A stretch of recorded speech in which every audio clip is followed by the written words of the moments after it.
Well, as soon as Scott gets back, we can begin.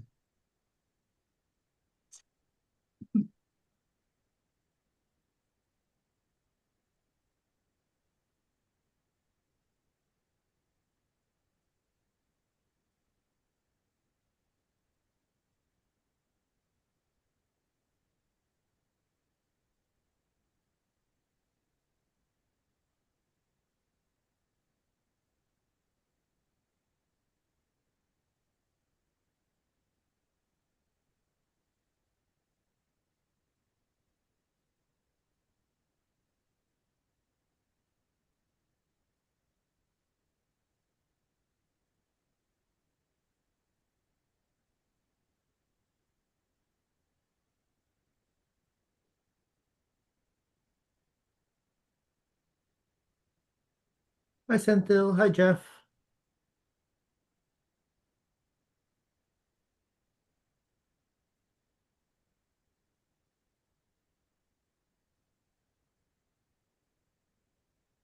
It's got a clear sky. Oh, nice. We've got smoke. Yeah, thank you for that, but I suppose we deserve it. No comment. No comment. Okay, nobody deserves this level of wildfires. It's just ridiculous. Yeah, it's a lot. Evening, Barbara. Hey, Gavin. Oh, Gavin's on the West Coast. Wonderful. And Mike, I agree. Hey, Ed.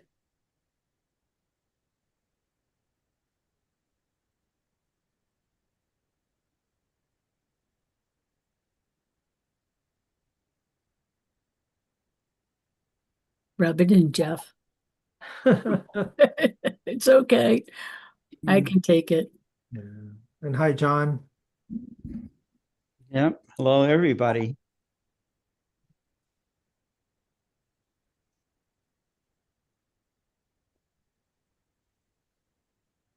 Okay, I think we're ready to get things going. If you're just now tuning in, this is the 171st Global Star Party.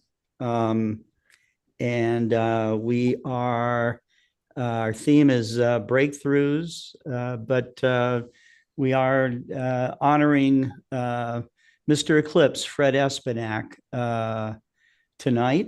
He passed on Sunday. So he's going to be missed by many, many people. Great guy, one of the nicest people out there. Certainly followed in the tradition of other great and wonderful astronomers and amateur astronomers. And this guy was Mr. Eclipse through and through. All of his books and data and stuff that he presented that we relied upon for so many years, is still available and out there for future eclipses. So we'll be accessing Fred Espenak's impact on eclipses and remembering him for a very, very long time. So, and we are live, of course, with in the background, we got Professor Kareem Jafar, Dr. David Levy, Lori Ann Sorge from the Astronomical League, Kent Martz, and myself, and there'll be others coming on here momentarily, but here we go. And thanks for all of you that are watching and texting and everything and giving your condolences. Thank you.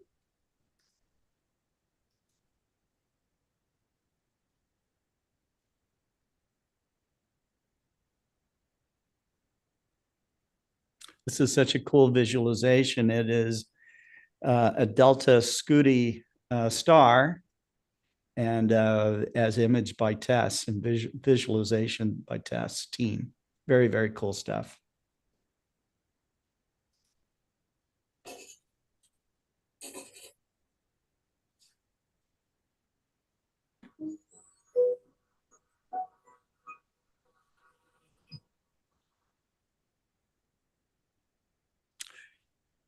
Well, I've got David with me. David, thank you for coming on to the Global Star Party, our 171st event.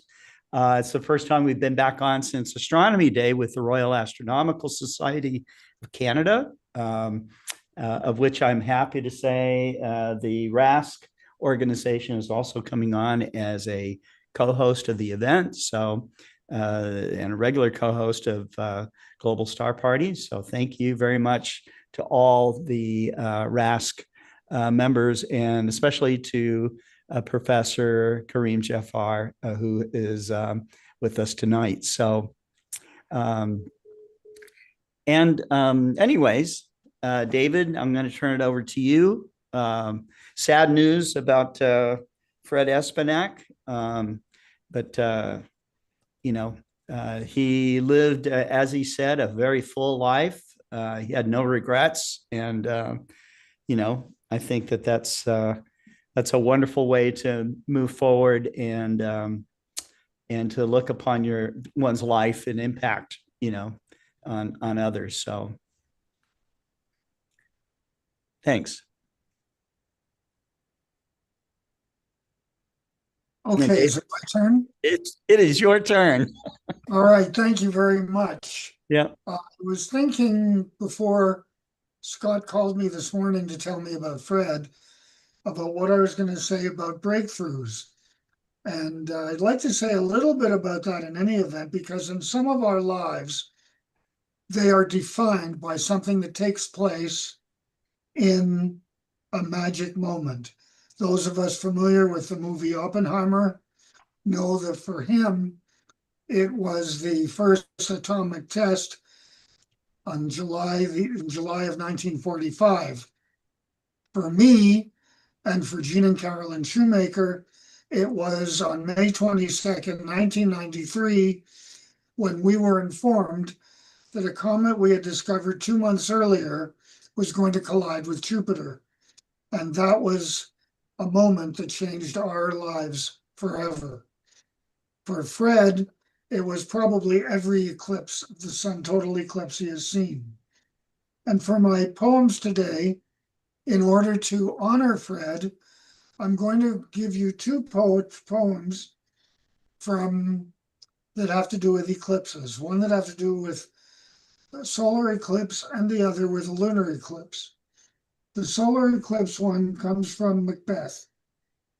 And Macbeth has just murdered King Duncan.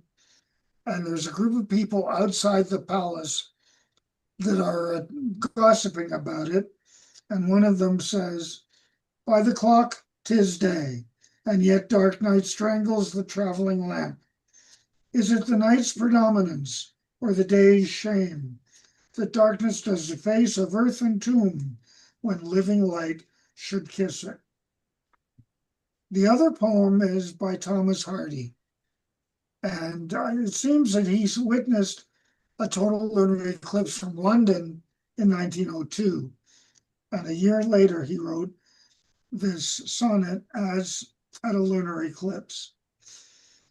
"Thy shadow, earth, from pole to central sea, now steals along the moon's meek shine, in even monochrome and curving line of imperturbable serenity. How shall I link such sun-cast symmetry with the torn, troubled form I know as thine, that profile, placid as a brow divine, with continents of moil and misery? And can immense mortality but throw so small a shade, and heaven's high human scheme be hemmed within the coast yon arc implies?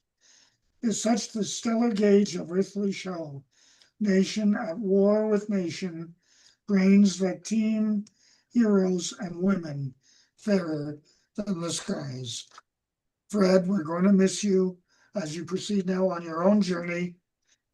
God be with you, and thank you very much. Back to you, Scotty. Thank you very much. Thank you.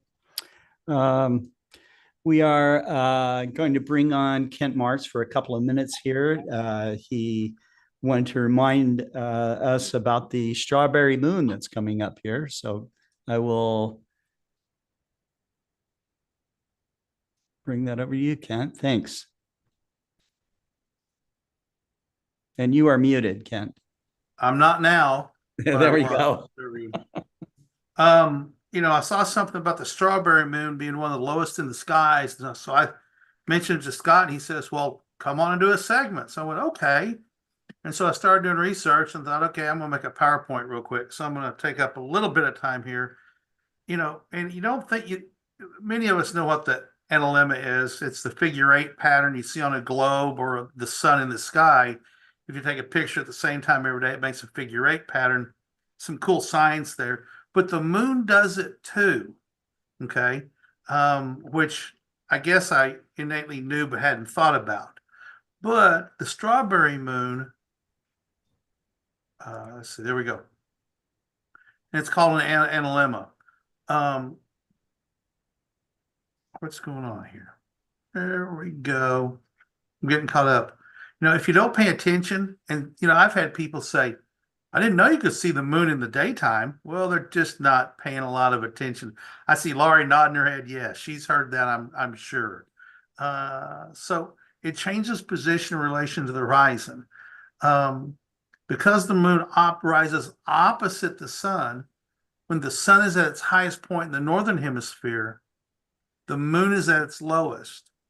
And so, according to the universetoday.com, and I have some bit.ly links here at the end for people who want to do some more research, the June 11 full moon will be so low in the sky that people north of 60 degrees north will not be able to see it. Okay. And likewise, our friends, it's going to be the lowest it's going to be in the sky for the next 20 years, in fact. While people in the southern hemisphere are treated to a very high moon in what's called a long night's moon.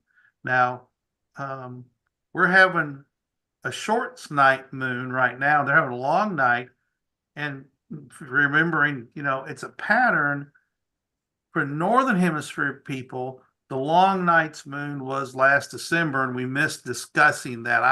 I guess it slipped by me. Anyway, strawberry moon, full moon is June 11th. So the night of the 10th is when we're going to be able to see it easily. And the solstice is June 20. So obviously it's the closest moon to the solstice, to the June solstice. And here is a capture I got off of Parts de Seal. And as you can see, the moon is so low in the sky, it's right next to Antares. And I believe, I was reading really fast because I only had about 35 or 40 minutes to do this. The moon will eclipse Antares and maybe New Zealand. So, and maybe parts of Australia. So, that's low in the sky right there. So go out and observe that and check it out. So, when will the highest full moon be for viewers in the northern hemisphere? Well, Laurie, I've already told you it's in December, right? And Kareem is sitting there checking my math, I suspect, to make sure I'm right. So the cold moon, which is the December moon, is December 15th, and the solstice is the 21st. And here is an image of how high the moon is going to be in December, almost directly overhead when it crosses the meridian. Okay, so I put them together side by side. And as you can see, on the left is the June full moon crossing the meridian, and on the right is the December full moon crossing the meridian. Over the course of a few months, you don't realize it moves that much in the sky until you see a map like this of how much it really moves. So I came up with a couple of little projects, and I'm going to try these, okay? When the full moon rises on June 11th or June the 10th, note its position on the horizon. And I misspelled I see. So I'll fix that. Dadgummit. I am a journalist and I do know the difference, but typing fast and fingers. And Laurie and Kareem are both laughing at me. Thank you very much. Then go out and do it in December and take a photo of both of them so you can compare the difference of when they rose above the horizon. Or if you're even more adventurous, go out every night when the full moon rises and take a picture on your eastern horizon of where it is. And then at the end of the year, you can stack them all up and create a pattern of where they rise in the sky compared to each other. I think that'd be a cool little project. And then for people who have a lot of ambition like Laurie needs to work on the real challenge of creating, and she's laughing hard, create your own lunar analemma of the full moon by taking a photo of it at the same time every night for a month, and then put it together and see what pattern emerges. It's going to be the cool figure 8 pattern, but it's going to be exactly opposite the pattern you see on the globes. I'm laughing because you're reading my mind. Was I really for all of them? So those are the quick little 3 projects I put together. I'm going to try at least 2 of them. I don't know if I'm ambitious enough to try and do my own full moon analemma. And I don't really have any cool object to put in the foreground. I can remember seeing what I believe was the first analemma ever photographed on a single piece of film in Sky and Telescope in about 1976 or something like that. And was just fascinated and have been fascinated since, but I've never done it. So here's a couple of bit.ly links. If you want to see some more information, I'll leave it up there for 30 seconds or so. So everybody can take a screenshot on their phone or on their computer. Both of them are really good articles, and there's a whole bunch of good science in there as well. So anyway. I can tell you for my class, I use the analemma at mid-morning and mid-afternoon at the Parthenon, and it's gorgeous because you can see kind of the angle of the figure 8s and everything. Mm-hmm.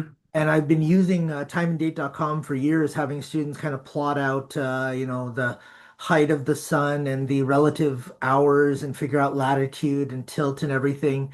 And this year I actually had them take into account daylight savings, but every 10 days at the same time, what's the position of the sun on a 2-dimensional quadrant, alt as, and then plot it out, and you get your own analemma. Yeah. So you could do the same thing with the camera. And I'm just thinking full moons. It might be fun. Boy, you'd have to go out in the mornings for the new moon, though. That'd be a pain.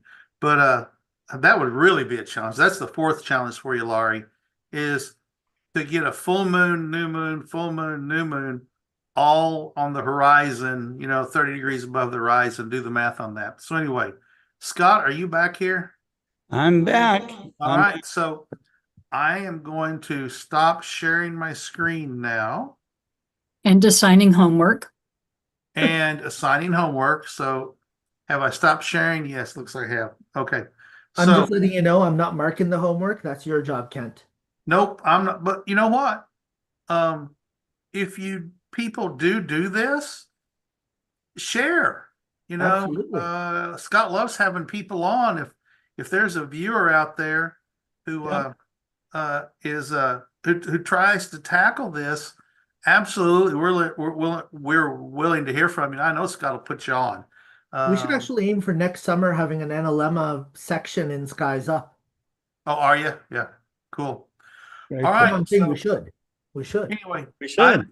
I've got to get off to some baseball games. I need to make an effort to get on here more often, but when baseball season's going, or then traveling, and it's a challenge. So anyway, good to see everybody. And if anybody wants to tackle it, let us know. I think I'm going to try and do it the moonrise pictures at least, and go from there. So Scott, thanks for inviting me on.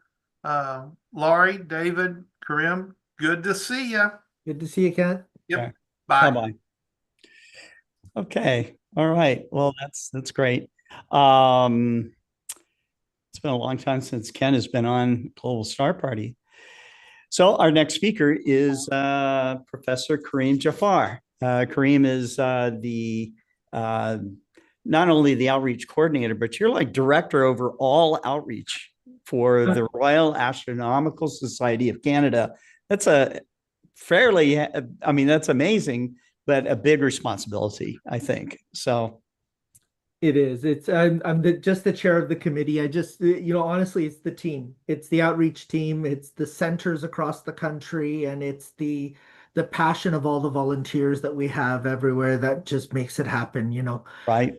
This is the nice thing about being part of a society, right? That you get to share that passion. You get to share not just your moments, but you get to watch others, blossom and be in their element and talk about the things that fascinate them in the night sky.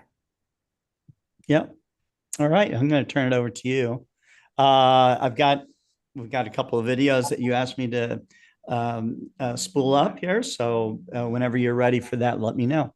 Perfect. Thank you, Scott. And good evening, everyone. Good morning, depending on where you're watching us from and when you're watching us from. I'm happy to be with you tonight and to share with you a little bit about not just breakthroughs, but also the most recent global star party that we did, which was for International Astronomy Day, where we were able to spend some time with all of the different centers from across Canada and get to highlight some of the work being done up here in outreach, which was a lot of fun. So I want to share with you a little bit of that. I did want to take a moment, though, to honor Mr. Eclipse, Fred Espenak. I pulled the shirt out of the closet. I had not had an opportunity to witness totality until last April. And I only experienced it before that vicariously through other members of the society back in 2017 and listening to Fred in talks and in presentations share what to look for and how to understand what you're going to experience, but recognizing that you really won't know what it's like until you see it for yourself.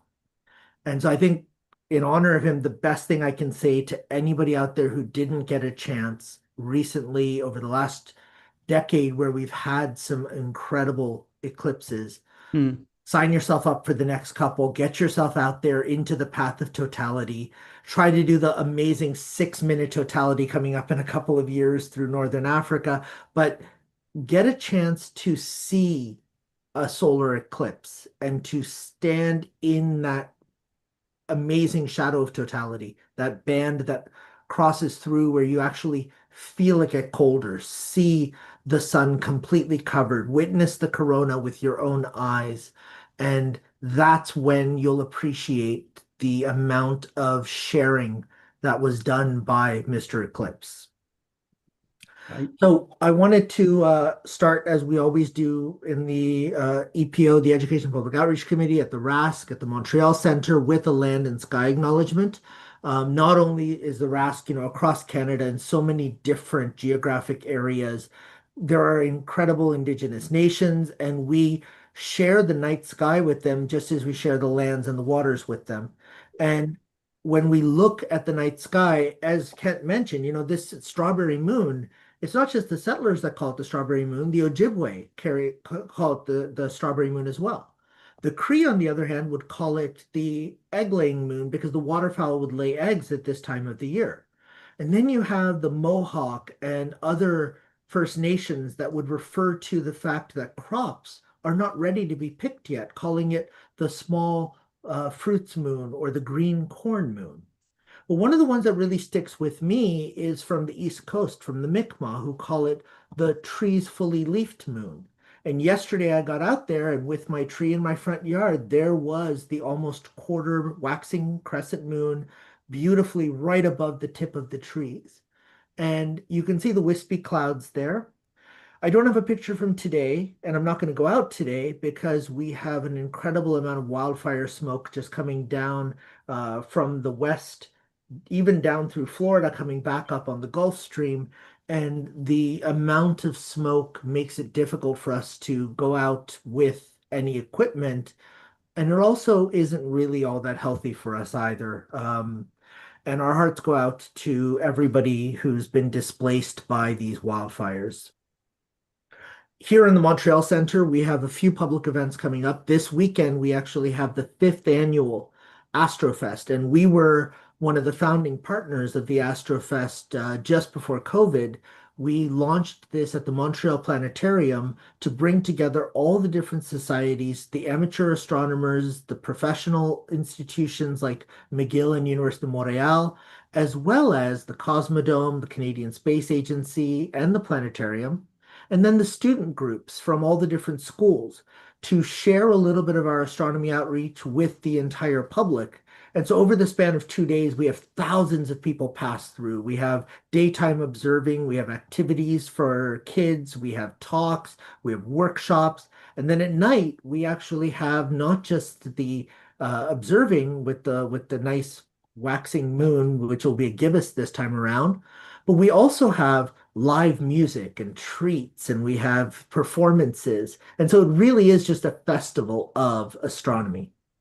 Next Wednesday, we are really excited about this. Our GSP listeners and our audience may recognize Nathan Hellner-Messelman. He's been on the Global Star Parties in the past, not for the last little bit, but he had a webcomic called Nerd Anomaly. And he was publishing parts of his webcomic in the Canadian Sky News magazine and in Skies Up. He was part of the group that put together the Cosmic Generation, which was a youth astronomy society during COVID across the entire country. And Nathan, my daughter Tara, we had Dina, we had Deepti, we had a ton of incredible youth really leading the way with workshops for each other and sharing talks for each other. And since COVID ended, Nathan's actually been really active with a short documentary that was featured in film festivals, his debut book, Cosmic Wonder, and now he has his second book published. He hasn't graduated high school yet, and he's published his second book, The Language of the Stars. So next Wednesday, he's going to share that with us. It's 8 p.m. Eastern Daylight Time.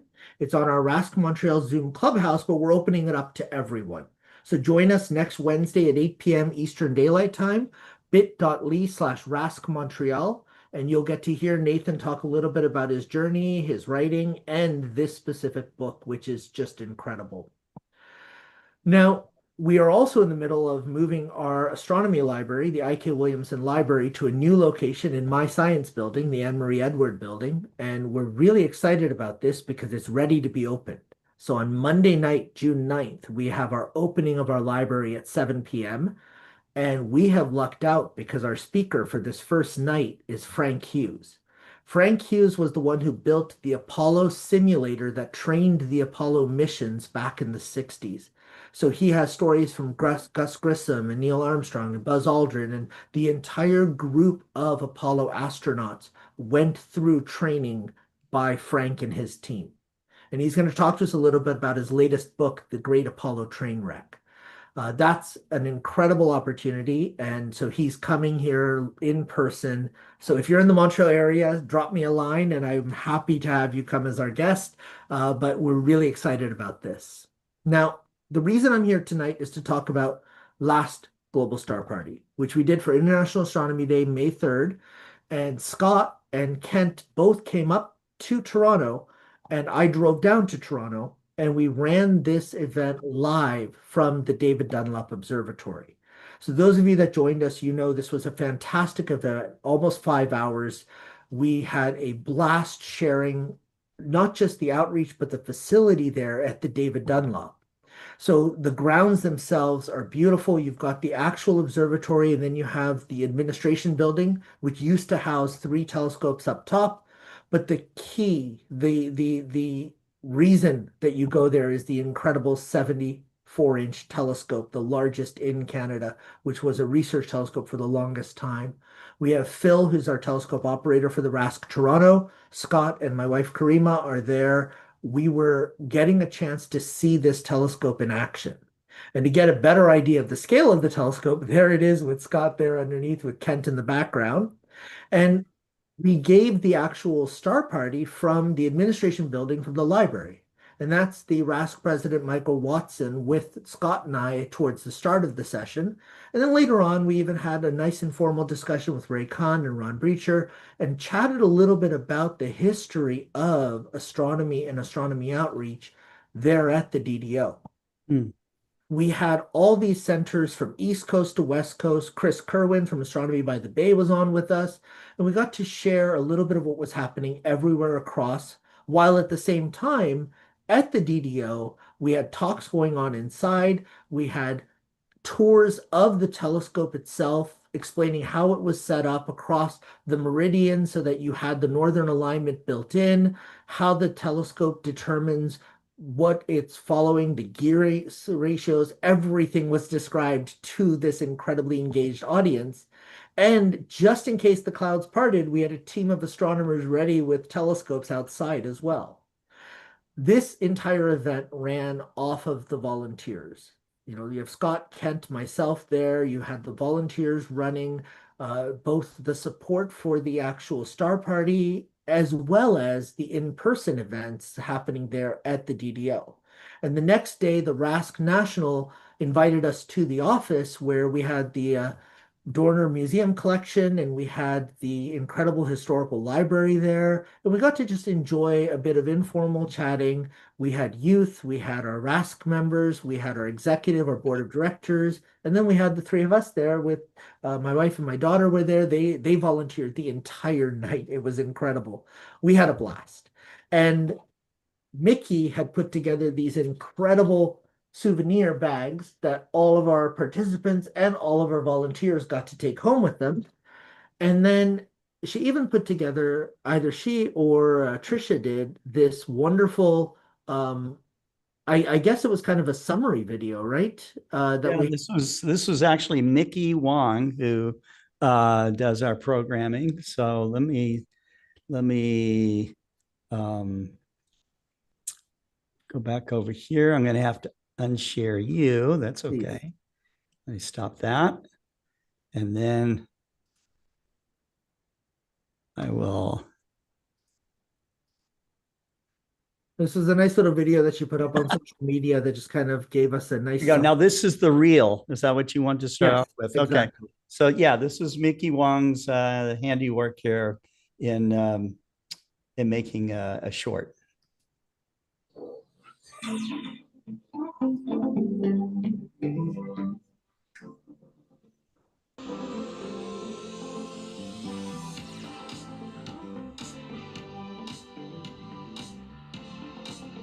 Like I said, East Coast to West Coast.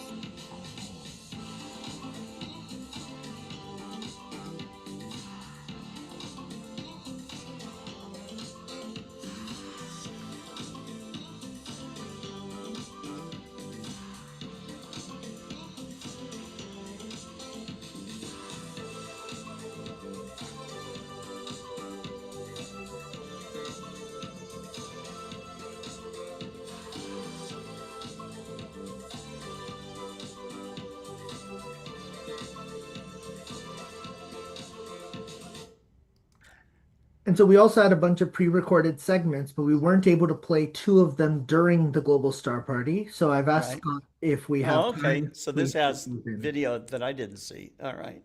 So here we go. Thank you. I must begin by thanking Kareem for the invitation to take part in this event. And, of course, I must thank Scott for originating the Global Star Parties, and he and his colleagues for making such great success of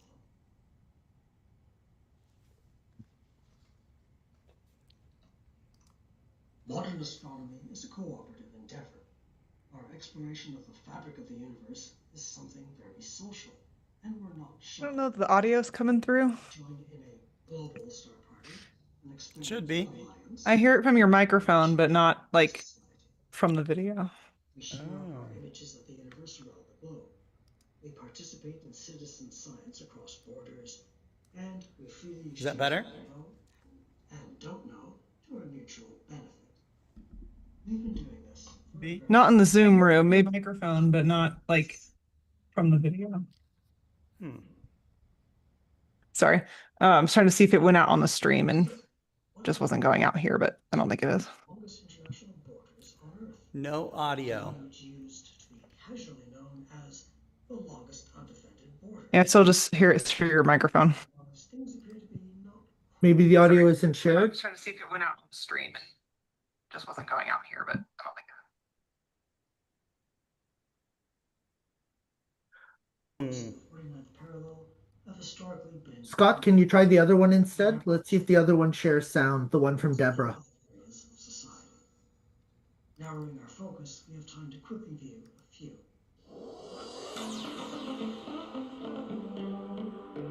Not that one, the Deborah Saravollo. I think you have to choose to share your computer sound in Zoom when you're sharing your screen. Yeah. Yeah, I Button am. for it. I think I am. And, of course, Hold on for a second. originating global star parties, and he and his Yeah, I'm not colleagues sharing. making such I'm a not big sharing the success. screen. So, Yeah, that's why it's probably not coming through. Kareem, I think that what we'll have to do Modern is, astronomy is a cooperative endeavor. It's no worries. I've got I will record the addendum with yeah, both videos this and may I'll be send a it to you to technical put problem up. I'm having. So, Yeah. um, No so I problem. will. And we'll also have it up on the RASC Canada YouTube channel later this week, but we'll get that Yeah. up to Explore Scientific as well. It'll be the Global Star Party 170 addendum.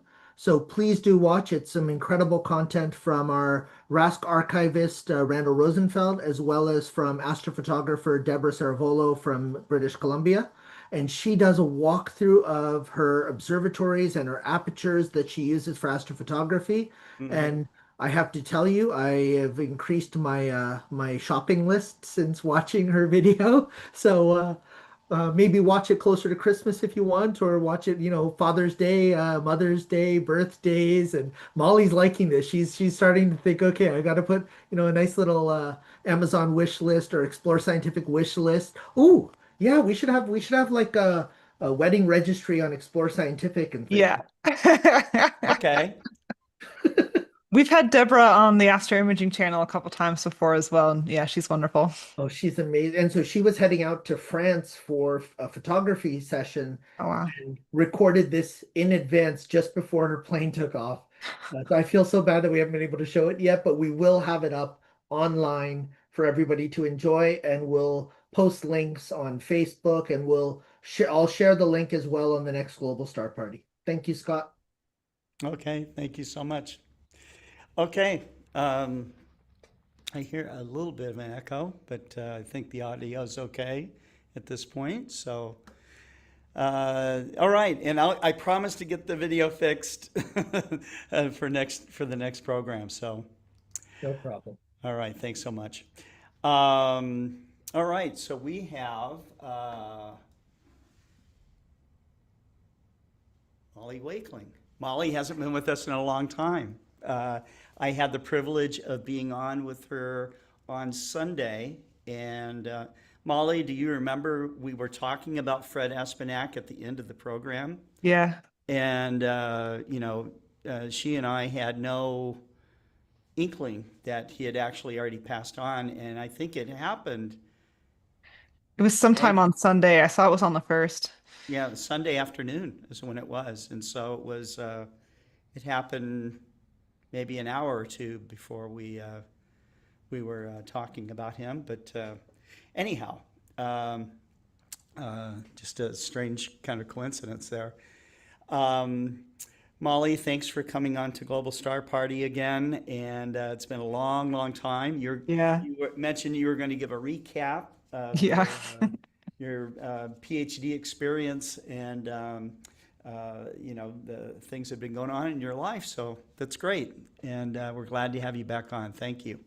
Yeah, I figure, I'll get back to my usual segment of talking about the kinds like objects that I've imaged, other people have imaged, you see through the telescope, but why they're cool scientifically, and also how to observe them visually and with a camera. I will get back to that segment, but tonight I wanted to kind of reintroduce myself because it's been a while and catch people up on what's been going on. Judging by the dates on my PowerPoints that I've saved, I think the last time I was on was September 2023, which is even longer ago than I thought. Let me get my PowerPoint up here and share that screen. Yes. Okay, you should see the PowerPoint full screen. Is that right? Yep. All right, Oh, cool. goodness. Yeah, sorry, I skipped ahead there. Um, Come on. There we go. Okay, so I just finished my PhD, which is really the biggest announcement here. Um, and it's I'm still kind of soaking in the whole like doctor thing, so very excited about that. Um, so first on the list, so I started writing for Astronomy magazine back in January of 2023 with the first published article in August of 2023. I'm up to a total of 25 now. And my first feature is coming out in October. I'm extremely excited to have gotten to do that. It's about how the elements in the universe were made, about nucleosynthesis. Some folks here might have seen me give that as a talk before at the Texas Star Party. I've given it at several astronomy clubs, given it different versions of it at some schools and things like that. But now it is an article format, which is obviously not the whole presentation because the presentation is 45 minutes. But yeah, very excited for that to come out. So I moved to Albuquerque last November, which for my new job, and that's been great for astronomy for sure. Darker skies. My backyard here is Bortle 5 instead of Bortle 7 like it was in Ohio.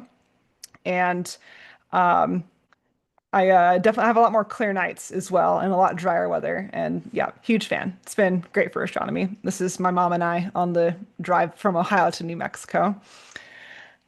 So in January 2024, so last January, I actually defended my dissertation over a year ago, but got what they call a qualified pass, where it's like it's almost there, but we need you to do a little bit more. So basically the short answer for that is, as you see on this plot here, the brown points are mine, and all the other points are everybody else's. And this was supposed to be, well, the result I actually wanted to get, I didn't have enough data for it, so we decided just to do a benchmark to show that the experiment that we had put together was in line with previous experiments before we went on and did the new things.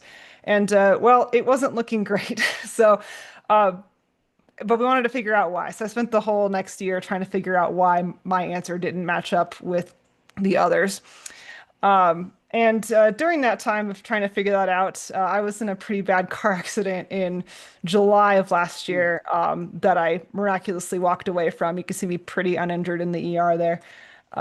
So that caused a disruption in my PhD plans a little bit just from working on that. But got a new truck and it does a much better job of towing my trailer to star parties. So it worked out. Here's the new truck towing the trailer. It does a much nicer job than the Escape did.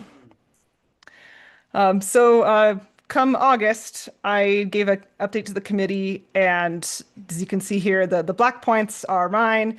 The other 2 points are previous experiments, and it's lining up better, but still bad. And I finally convinced them to just let me go.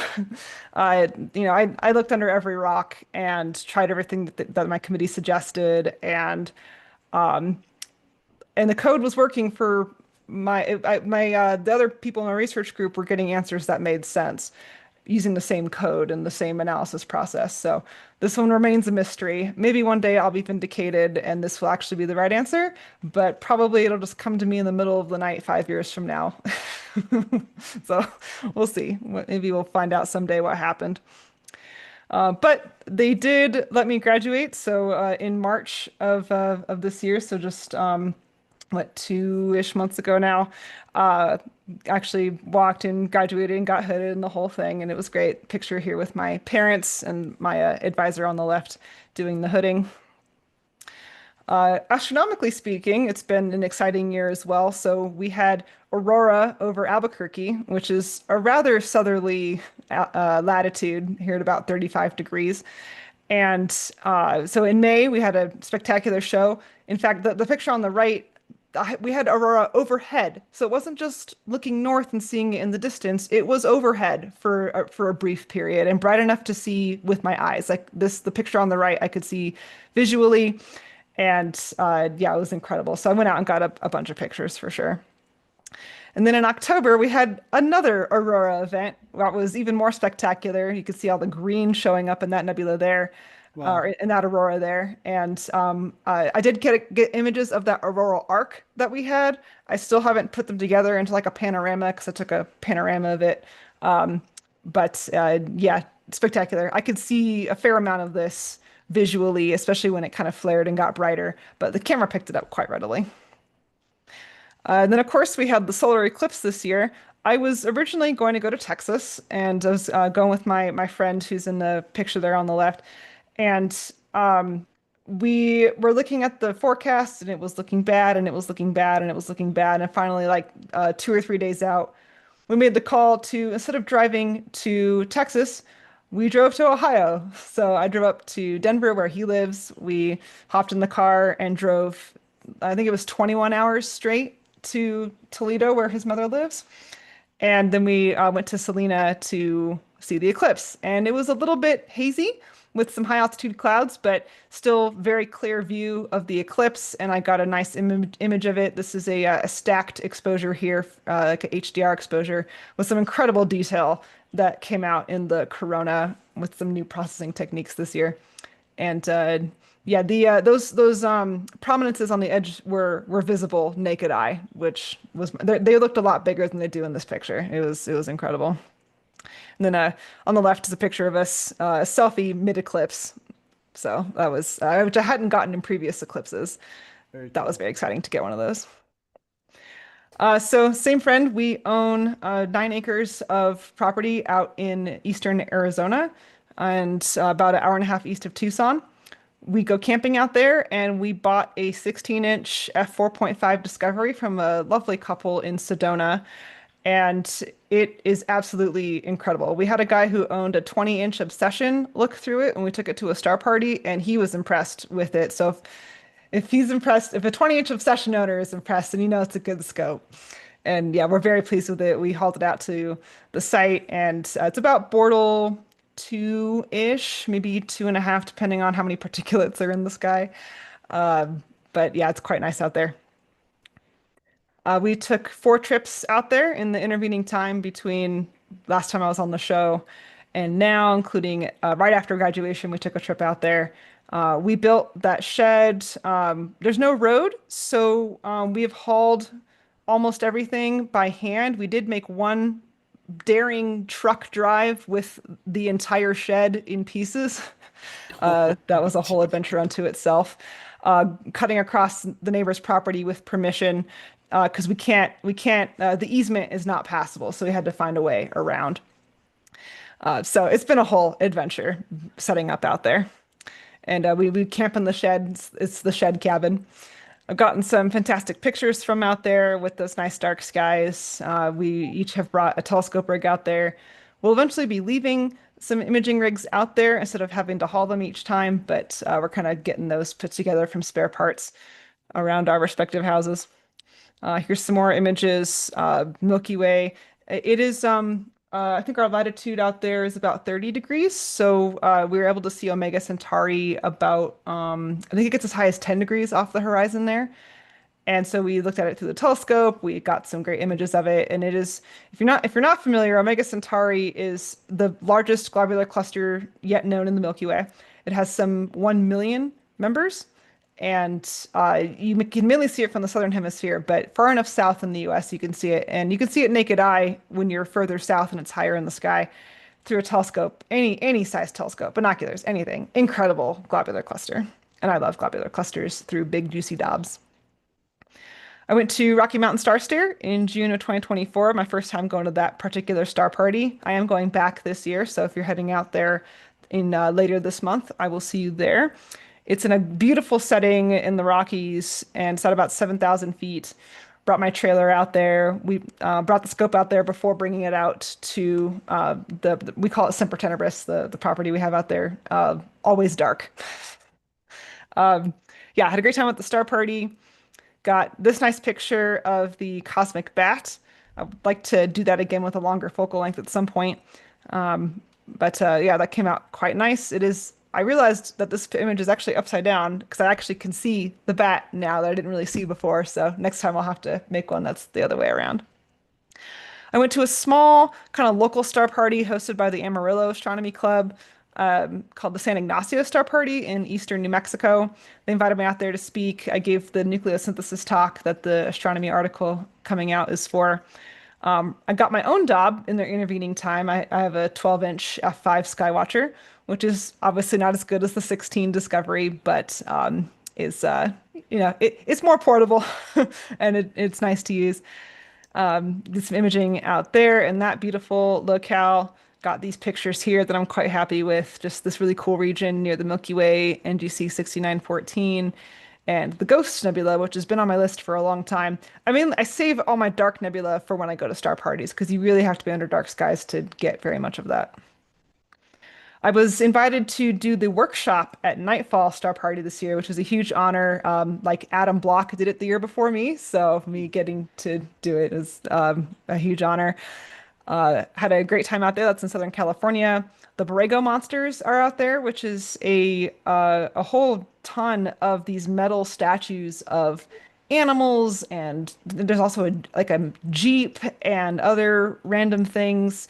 And when it's, when the moon's actually, a lot of that light pollution was from, they were having a huge bike race in that town. So we didn't have excellent timing for that, unfortunately. And just a little bit of the northern part of the Milky Way there, because this was in November. But I got some, or the wintertime Milky Way, that's what I mean. And yeah, I got some nice shots there of some wintertime targets, which is nice to be able to get at a star party. Most of the time they're in the summertime, so it was fun to have a wintertime one. Texas Star Party this year, my first time back out there since 2019. I gave another talk a new talk I developed on neutron stars and supernovae and how utterly insane they are. I'll have to, it's a longer talk. I'll have to see if I can get that on here sometime because it's pretty fun. I brought out 4 telescope rigs because I'm crazy, and got a lot of great images, tons of data with those 4 rigs there. I usually save my bright targets for home, but I like to do at least one bright target at Texas Star Party, mainly the Whirlpool Galaxy because it's high that time of year. And this is definitely my best image of the Whirlpool so far, kind of an anniversary image of the first time that I imaged it at Texas Star Party after getting to see it visually through a 30-inch Dobsonian that was just, I mean, it looked like a picture through that telescope. It was so incredible, and so I had to go image it.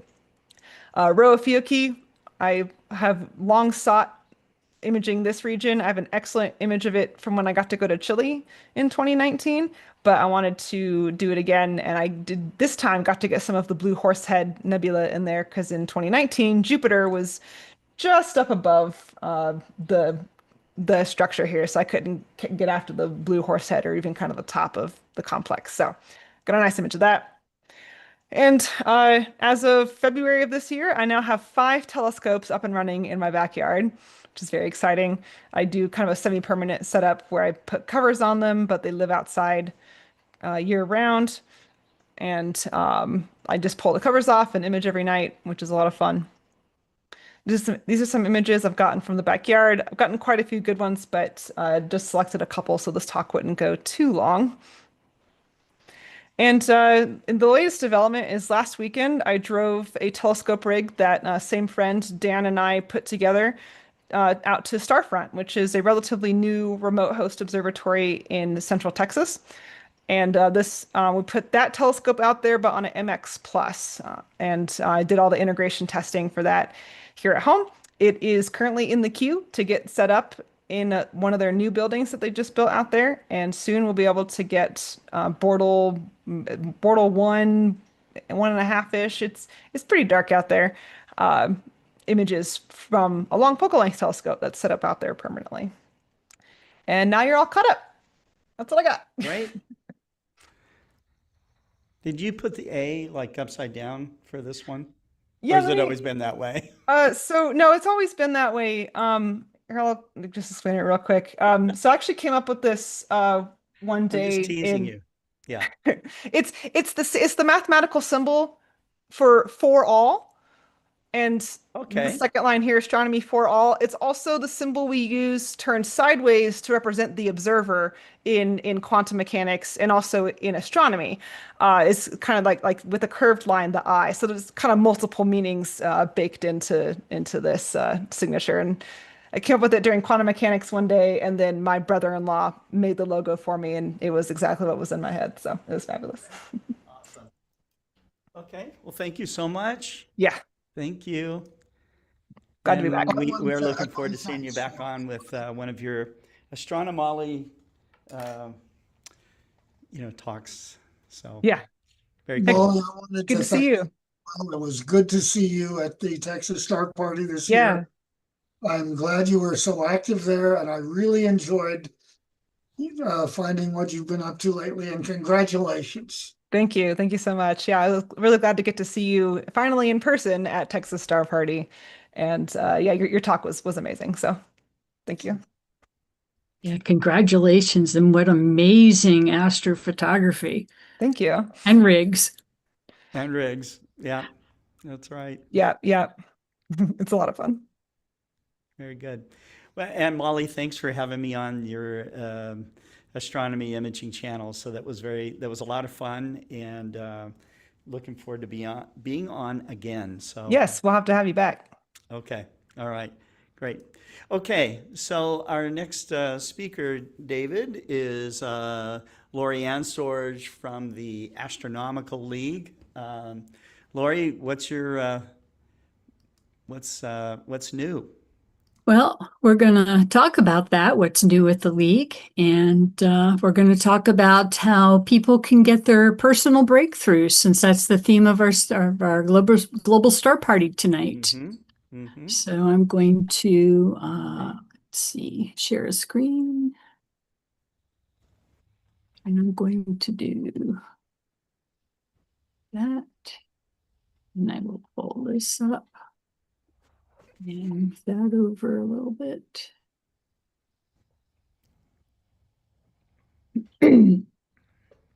So since we had breakthroughs, everybody can have breakthroughs. So it's going to be breakthroughs for all. But first of all, some news from the league. So this Friday, we will have the monthly Astronomical League Live, and we will be featuring Matt Rhino with the topic of Explore the Universe with a Global Scientific Network of Citizen Astronomers. And that's a growing number. It's something that I'm pretty passionate about. So I'm looking forward to tuning into that. And I hope everyone else is too. Also, on the Astronomical League website, there are now some tools that you can print on a 3D printer, and they will be growing this part of the website. So those of you, my husband's one of them, who are 3D print and fanatics, please check that out. I also want to point out, too, that there is a new observing manual for the sun, and it actually applies to a number of different programs. The analemma observing program, the before the telescope program, all the solar programs. It's an update of a handbook that they had available before, and I have one on order myself. Even though I've completed some of these solar programs, I haven't done some of the things on here like spectroscopy and that kind of thing. So I'm looking forward to the update, and I know the authors, and I know that they're pretty cool. So looking forward to that. And then I want to talk about, just for a moment, some of my own personal breakthroughs to kind of segue into how everybody can have breakthroughs. So I had a little bit of a surprise in 2017, I think it was. I got invited to the astronomy camp for Girl Scout leaders as part of the NASA SETI Girl Scout Stars program, and had some top-notch leaders. There's Dr. Larry Lebowski. Pulled in people from all over the U.S., and we got to stay at Biosphere 2, And it was obviously a nice dark sky that we got to view things under at night. And this little observatory in the lower right-hand corner, that's the one that's watching for our near-Earth asteroids so that we'll know it before we're annihilated. Hopefully we can do something about it before then. It was quite an adventure. And at the end, we got to look through the 61-inch copper telescope. And they even let us touch the controls for the dome. And here's Dr. Don McCarthy. He just won an ASP award, I think it was last year, for some of his outreach. Beautiful scope, beautiful setup. They gave us so much information during that time. I had a roommate at Biosphere 2 that was in my own council, and I said, hey, we've got to do something with all this information. There's certainly more than what you can do for a single troop. And the Girl Scouts of the United States was just coming out with a whole new set of space science badges for girls. So we took that information, and this is us, by the way, underneath that 61-inch telescope. It's one of my favorite shots.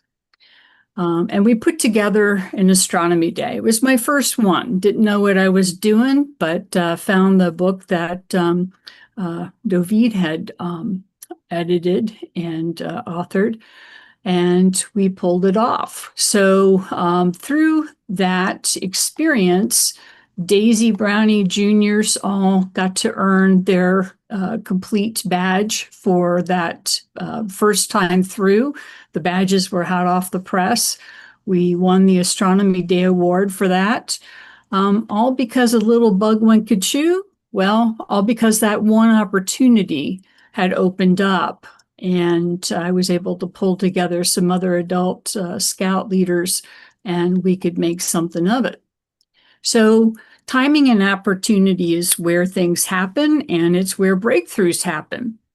And so tonight, for all the viewers and all the folks who watch this in replay later, I want to say that you can have your own breakthroughs in astronomy. And I'm going to show you how with some very basic steps. And do know that through this breakthrough, not only have we had hundreds of girls earn their badges over 2 years, but this really launched my outreach journey and into retirement, sort of my volunteer job, if you will. And to date, I've got over 45 league programs and challenges I've accomplished. Just got some in recently. So here's how you can get your breakthrough in astronomy. So the top tips that you'll get from a lot of folks is, first of all, join a local club. And through a local club, you can also become a member of the Astronomical League. You can be a life member or a member at large as well. But if you meet with and get with a local club and join there, you can meet with like-minded people. You can check out what equipment they're using, see what experiences that they've had, and get to know people and what their preferences are and what your preferences are. So you may decide that your thing is deep sky objects, in which case that's going to be a different set of requirements for equipment eventually. But before you buy anything, do check out your local club, see what people are doing and what they tell you. Then you tool up. You got your people connections and see what they've got. You got reference materials to get. Start with the free stuff, and then you can look at equipment. We'll talk about that all in just a moment. And do know that it's the same as how you get to Carnegie Hall. And how do you get to Carnegie Hall? It's practice, practice, practice. So using your resources, you build your proficiency, you build your muscle memory. And through building that, you then build up to maybe the Molly level. That was just an outstanding set of rigs that you had out there, Molly, with all those telescopes. But it's got to be what your passion is, because the best telescopes are going to be the ones you use, of course. So let's get to some of those tools that can help you get to your breakthrough. on the Astronomical League website, there's a number of free publications. First of all, I highly recommend the 8-page introductory guide. It's in English and Spanish. This is what the table of contents looks like. It talks very briefly in some John Goss illustrations how you can learn the stars and the constellations, and you kind of got to know your way around the sky before you start pointing towards deep sky objects or other things, because you got to know where to point. But to give you that background too, know that there's other handouts and useful informations and nighttime observing tools. And again, talking a little bit about the 3D printer stuff, they've got that stuff there, even some accessorizing you can do with a sea star if that's where you're starting, and that's a great place to start. Then our very own Dr. Aaron Clevenson, he is the editor for a free astronomy textbook, version 2024. You can download that PDF, and for a small donation to the observatory that he helps run, you can get a hard copy as well by just writing him. There's tons of stuff on this website. I told them at one point, you really ought to have a scavenger hunt or something. Here's some vignettes from the introductory guide. If you want to talk to the person next to you, and I've done this with young Girl Scouts, you got to have some idea of how to communicate where that particular asterism or constellation is in the sky. And the old use your finger and point isn't usually very helpful to a second or third grader, or at least it hasn't been to me. But if you use some of these tools, like taking your fist and holding it out at arm's length, you can see that this is going to give you 10 degrees in the sky. Simple geometry, you can go from horizon to horizon and have 180 degrees with 90 degrees straight up. Suddenly they've got a math lesson and you didn't need a teaspoon of sugar to go with it.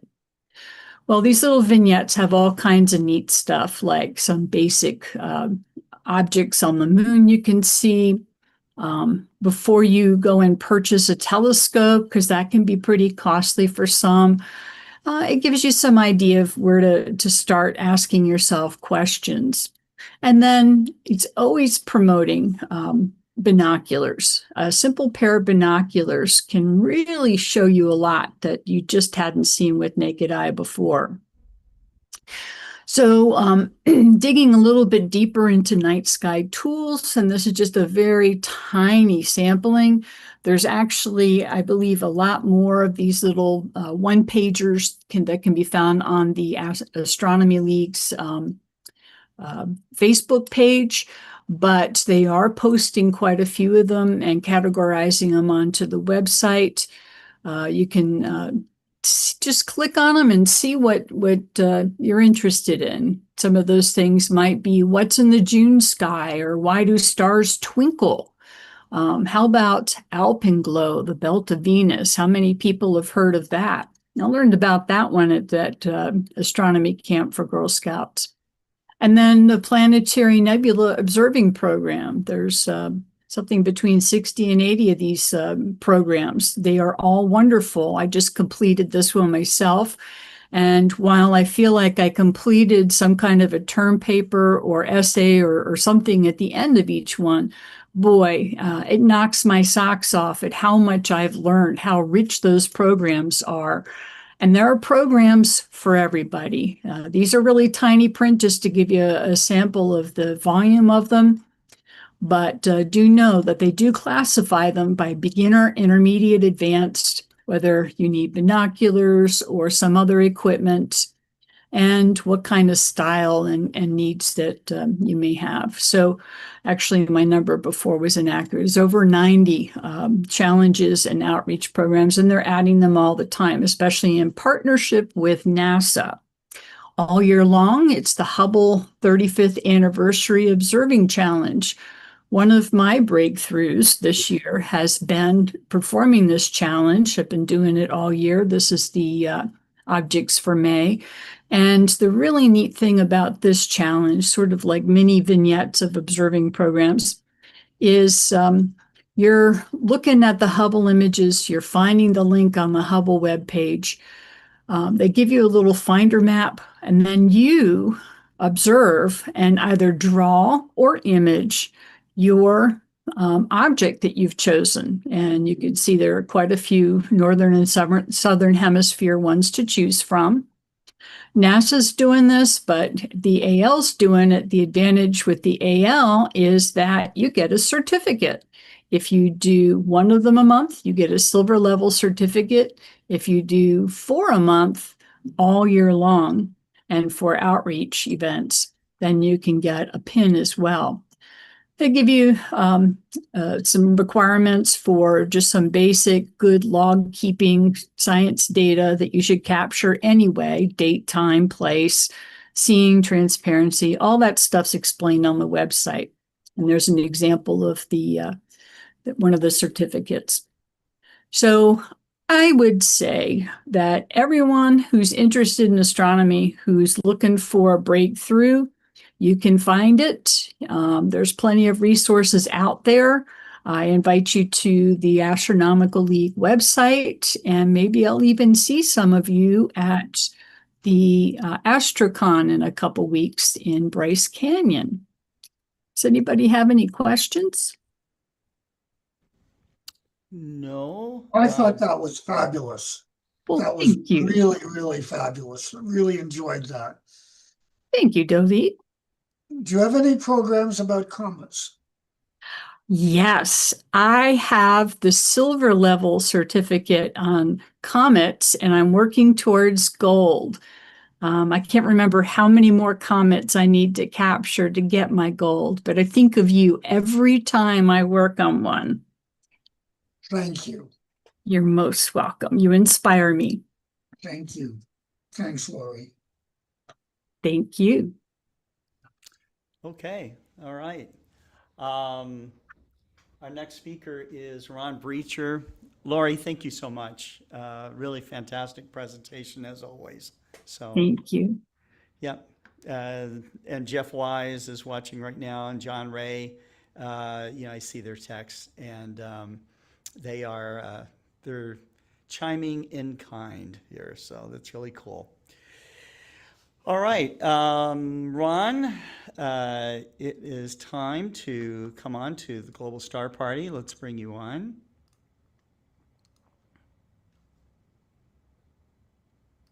Here we go.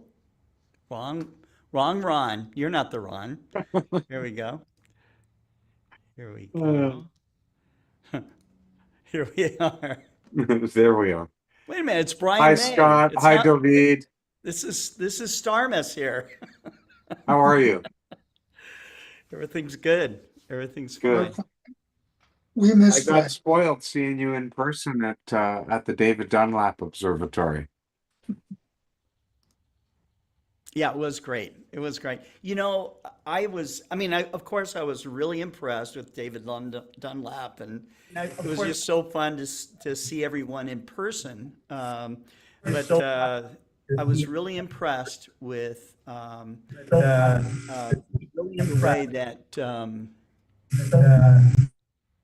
way that Kareem had orchestrated the outreach events going on across the entire country.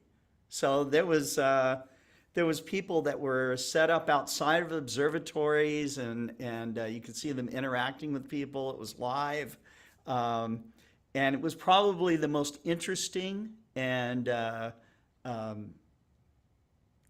most active outreach event that I'd ever seen, really, in all my time of doing these global star parties, which has now been over, I think we're heading into our 5th year. It was really, really cool. So they know how to do it in Canada. That's awesome. Yeah, it was. There was a lot of people participating. It was a lot of fun. Yeah, that's right. That's right. Well, we are going to give you the stage. So thank you very much. Okay, cool. Well, Yeah. let me share my screen, and I'm going to just start a slideshow here. So very, very tongue-in-cheek, my talk tonight is titled My Breakthroughs Big and Small, and really they're mostly small. And the big ones, as you'll see, were kind of problematic because they ended up not actually being breakthroughs. But, I think if you're a seasoned astronomer, backyard astronomer, you might have a chuckle with me as we talk about some of this history. And if you're just getting started, everybody starts somewhere and you have this trajectory that you go through, and you make little breakthroughs all along the path, and it might be kind of fun to see what happened to one astronomer, me, along the way. So I want to look at the theme the way I always do with these global star parties. Scott always provides us kind of an essay about the theme. And then I'm going to show you some of my personal milestones in astronomy and astrophotography and some recent discoveries for me. They're just rediscoveries for astronomy in general, but they were important to me. So part of what Scott sent us in the theme is on this slide, and I highlighted a few things in yellow. So first of all, the growing role of ordinary citizens in doing science.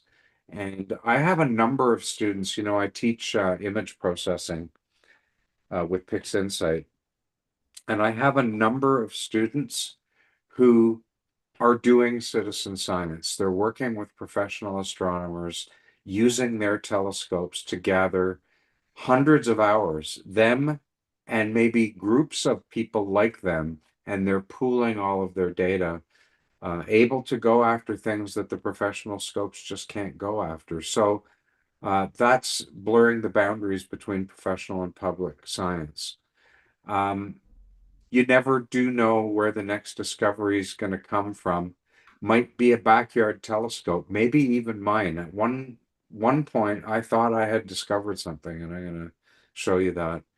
And the idea that discovery flourishes where scientific literacy is nurtured.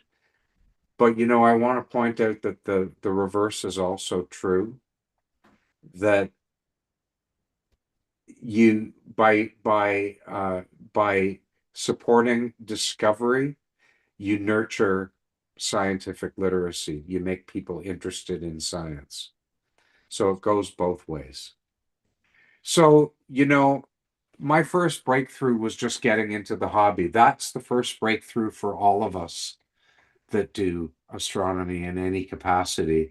And I call these creation stories. I have a lot of students that I call pandemic babies. They have their creation story in the pandemic. But my creation story started back in it was almost like New Year's Eve, 1998, 97 into 98. We moved into a new house and I had a baby with colic. She's not a baby anymore. This is her picture here, Chelsea, my daughter. But she screamed all night. And I walked her up and down the house, up and down the driveway at my new house in the country where the stars were pretty good. And I actually bought my first scope with Visa points from when we changed banks. The old bank offered me a catalog. How cool is that? Now, it wasn't a great scope. It was a 4.5-inch refractor. But I saw the moon. I could see banding on Jupiter, and I could sort of see the rings on Saturn. And then now we're, almost a year later, and one of my friends got me this book, Night Watch, by Terence Dickinson and Alan Dyer. And chapter 4, Choosing and Using a Telescope, had a sidebar article called Junk Scopes from Asia. And it had a picture of my telescope. The solution, I bought a really good telescope. So my first real telescope a year after I started, and this was a total breakthrough, was to get a good telescope.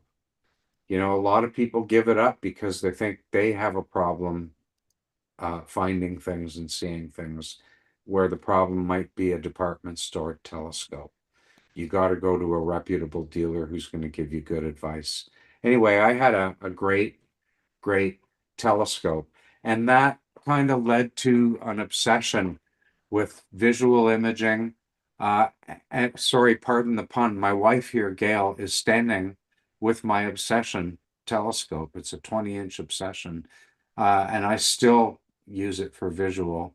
But I did a mix of visual and point and shoot. But the main thing I did in those first 10 years or so is I really learned the sky.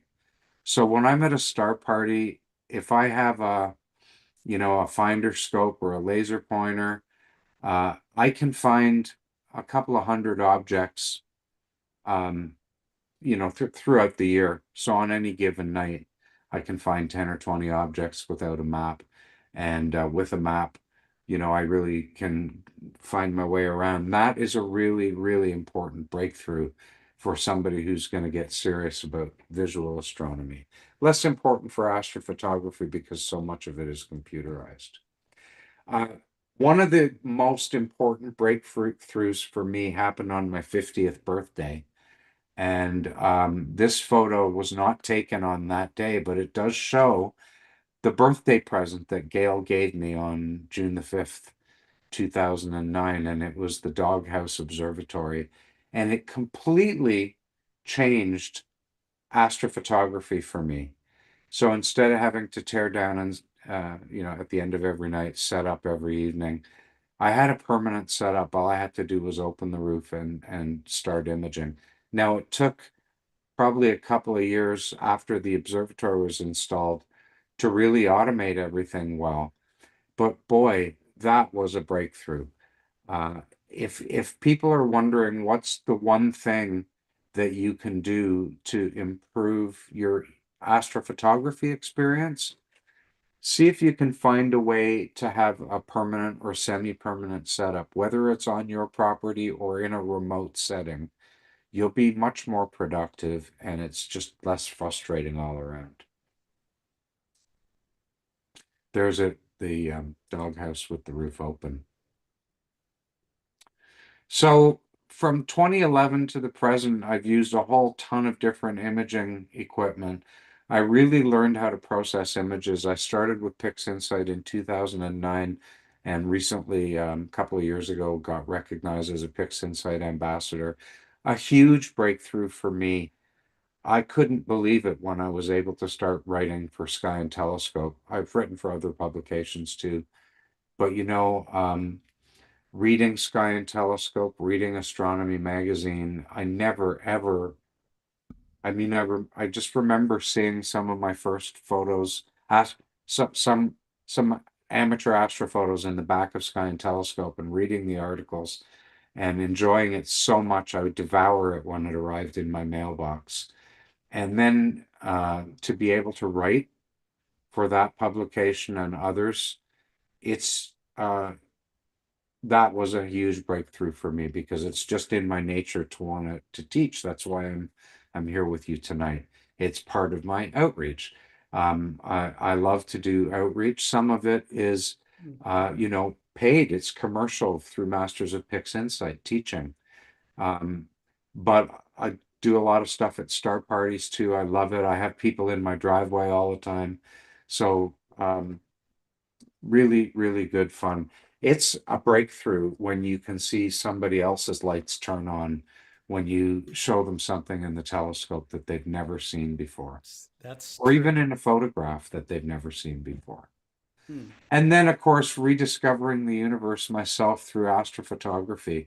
I love it, processing those pictures and seeing what I can pull out, and maybe pulling out structures or things that other people either didn't see or didn't think were important, or possible to see in yeah. imaging. And part of it is science, but for me, a lot of it is art. I'm a scientist during the day. when I'm doing astrophotography, I want to be true to the light. I don't want to invent things that aren't there, but it is art. I want to make a beautiful photo that is compelling. And here's my not so discovery right here. You can probably see the flashing red star. That's WY Cassiopeia, but I didn't know that at the time that I, quote, discovered it. I had imaged this star cluster in 2011, and a friend asked me in 2013 to go back and do it again. And when I went back in 2013, that bright red star, which was actually the brightest star in the field in 2011, seemed to be gone. Well, I was really excited. I thought I had discovered something, you know, a disappearing star. Who knew? And you know, I checked as far as I knew how to, and then I wrote, of course, to the Central Bureau for Astronomical Telegrams at Harvard. And not surprisingly, I never did get a reply, because this, as I say, what turned out to be WY Cassiopeia and had been noted as a variable star back in the 19th century. So sometimes personal breakthroughs aren't breakthroughs for everybody. I want to just show you a few real recent cool targets, and each of them has something kind of interesting about it. This is NGC 5033. It's a spiral galaxy, and I think the cool thing for me is how big I was able to make this, because I'm using a very large telescope right now, and it brings things in close. And what's kind of unique about this picture is all the hydrogen alpha knots, the red knots that you see here. Most images that you'll see of this object don't have too much of that showing, but I made a conscious effort to go out and get a lot of hydrogen alpha light around when the moon was bright, and was able to get a nice result. Here's another one. I haven't published this one yet because I just finished imaging it the night before last. And this is a globular cluster, but unlike M13 or M3, M5, the really big globular clusters, this one is tiny, and it's small even in a big telescope. So this is a cropped part of the field of my 14-inch telescope. And I cropped it so that the cluster would be bigger, but it's actually really quite small, and yet very beautiful, and so many stars around it. This is a cool one. This is called Coddington's Nebula. Also haven't published this one yet. This was just a rough workup of the initial part of the data. And what I found really cool about this, it's in a regular galaxy, but what I found really cool about this is all this nebulosity up in the upper left part of this image of the galaxy. You can see, for example, the big red blob at the lower left of the inset. That looks kind of like our Orion Nebula, but it's in another galaxy millions of light years away. And I'm really looking forward to processing this one properly and pulling out all the detail that I possibly can. This is the Turtle Nebula, and I haven't published this one either. And the reason I described it as a tiny turtle is it's actually the smallest deep sky object that I've ever imaged. The size of this object is 20 arc seconds by 35 arc seconds, which it makes it much smaller than Jupiter, say half the size of Jupiter on the sky. And even so, I was able to pull out some detail in the core of this structure. And again, what you're looking at is a rough process of part of the data. Since making this picture, I went back and got another couple of nights. And so I'm hoping that I'll be able to get even more detail out of this tiny turtle nebula.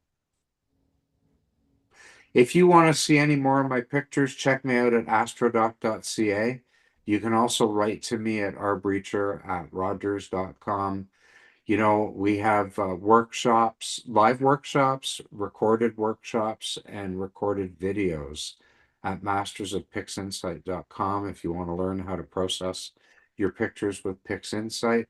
The most important thing I want to stress is, do you see that big smile on my face? Yeah. That's how astronomy makes me feel. That was a huge breakthrough. You know, being under the stars just makes me happy, and I hope you feel the same way. And thanks for indulging me. Great. Outstanding. Thank you. You know,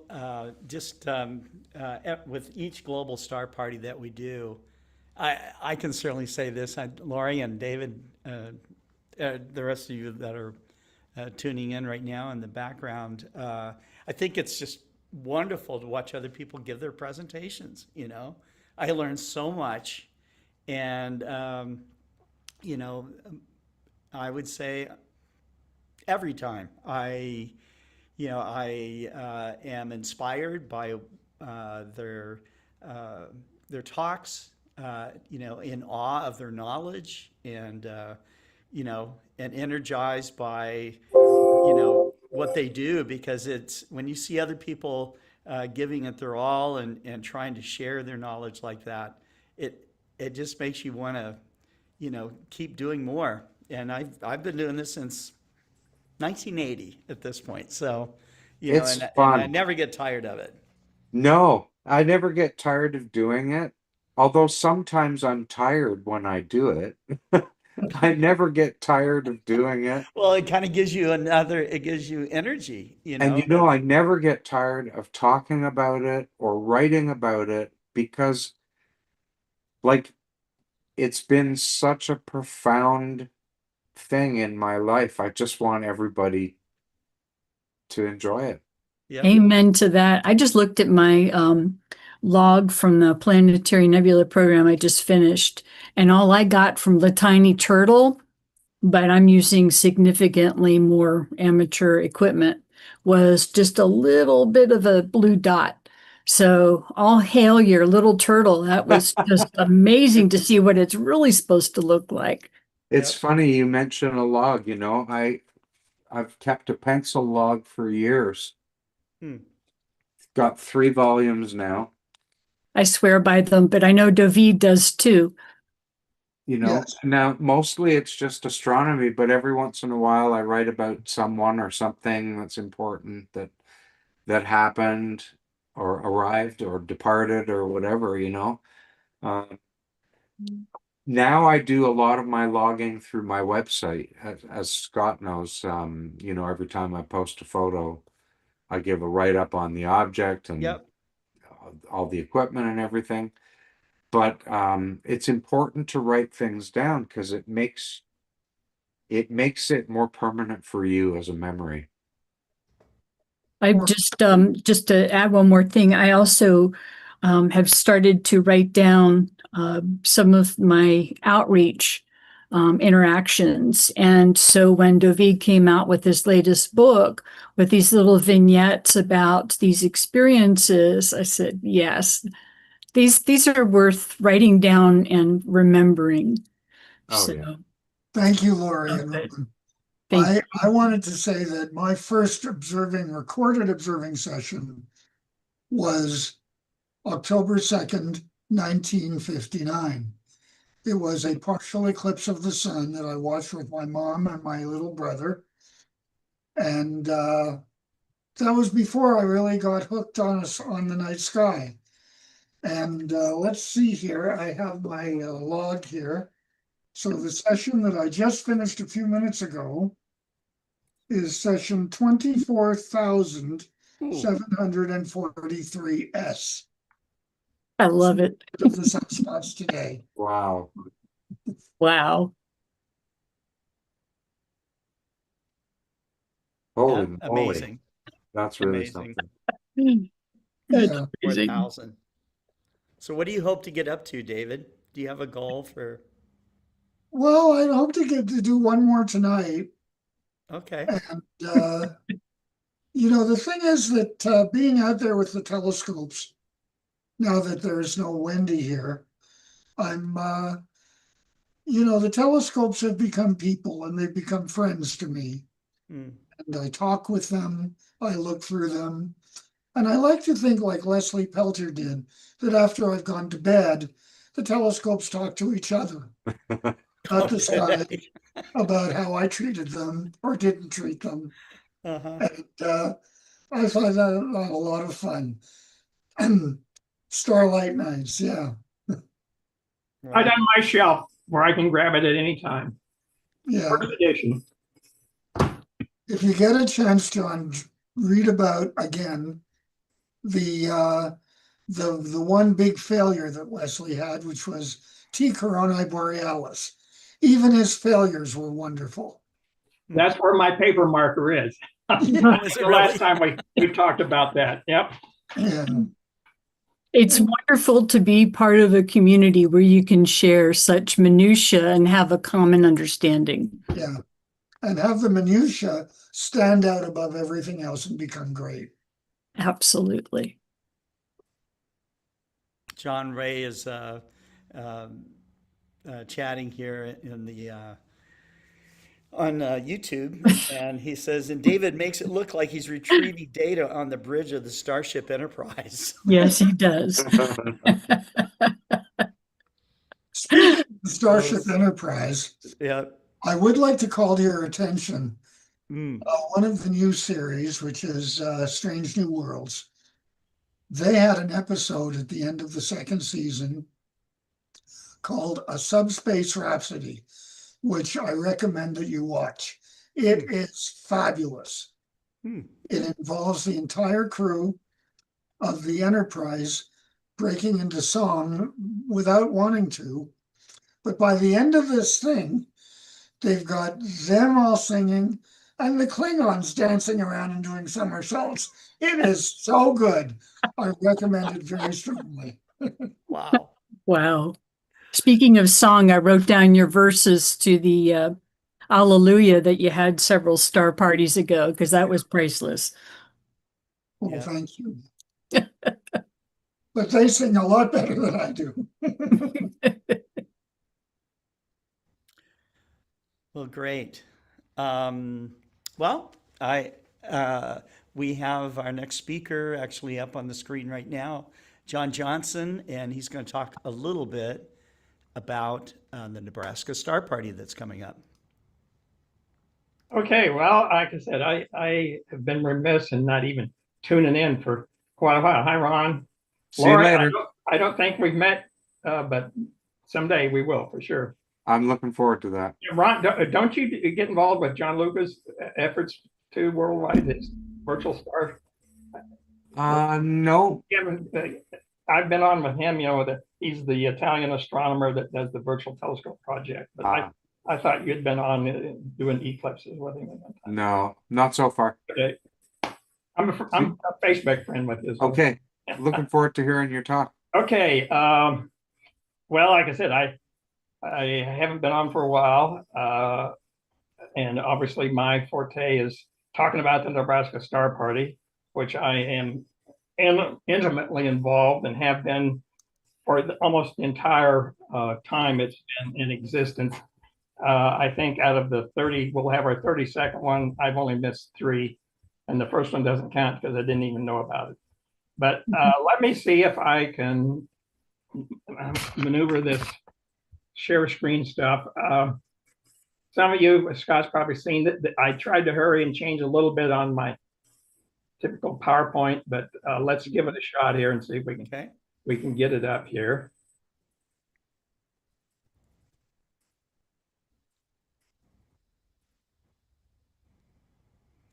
So how's that look? Wonderful. Everybody see it? Everybody hear me all right? Yep. Okay, the Nebraska Star Party. I'll start. This will be our 32nd annual event. We are a fully registered nonprofit organization. both state and feds. Chartered to promote, encourage both public and private astronomical observing activities. We encourage dark sky friendly outdoor lighting practices throughout the state of Nebraska. We sponsor an annual star party up at the Merritt Reservoir, north central Nebraska, about 35 miles southwest of Valentine. So where is Valentine? And then 2025 will be our 32nd annual year. So if you look at a map of Nebraska, you can see Valentine all up there by its lonesome, way up on the northern border. It's only a few miles from South Dakota, actually. But it is in a unique spot. Here's a close-up. The actual star party takes place at this state recreation area. It's called, not the McKelvey Forest, that's just north of it. It's called Merritt Reservoir State Recreation Area. As I said, about 35 miles south of Valentine. But here you can start getting an idea why we have such a beautiful spot and why we hold that up there. I'm sure all of you have seen this photosphere of the night sky based on the Bortle scale, white being what, 9, 10, black being 1. And as you start to zoom in on Nebraska, you can see that this is Omaha, Nebraska. There's Kansas City, there's Denver, to give you your orientation. You start seeing this giant black hole for anything else in north central Nebraska. And here's a little more close up. The X marks the spot where we hold the star party. We're just inside what would be officially called the Bortle 1 sky. We have hardly any light pollution, maybe a little glow from Valentine, which is that tiny little mark there. We have an emphasis on education. We hold an astronomy beginners field school, 3 days, Monday, Tuesday, Wednesday, each are 2-hour sessions. We go from the very basics all the way up to getting into, buying telescopes and imaging equipment and etc. On Wednesdays of the middle of the week, we go into the Valentine High School, which is a very nice facility, not only to cool off because it's always hot up there in the midsummer, but we hold a lecture series there with various talks, and I'll have more to talk about that in a little bit later here. We also hold a children's program. One of our emphasis for this star party is to bring families. It's very family oriented. We encourage families to bring their children, to introduce them to the night sky, or what a really truly dark night sky is. We try to control our light pollution. I mean, our light out there as far as attendees, but we're not nearly as strict as some of the other ones. So we just wanted to have a family-friendly environment for everyone. We also have an astro-imaging contest with numerous categories. And believe me, some of the imaging we get now, we have various categories, one being those taken at the Nebraska Star Party and others for whatever they bring in. And that's one area, as Ron alluded, it has just exploded with the number of people doing astro imaging. I'm just an old dog, can't learn too many new tricks. So I stick with the observing and I enjoy that so much. And as we said, I got to have my star fix. If it's been cloudy here for now about 4 or 5 days, I just got to get out my drive and look at a couple stars to get my star fix. It's just one of those things that those of us that are in the know, we know. The beauty of the night sky from up there is really unbelievable. The pictures really do not do it justice. In fact, the Milky Way casts a shadow, and we can prove it. But here are a few to give you some idea of what it's really like up there.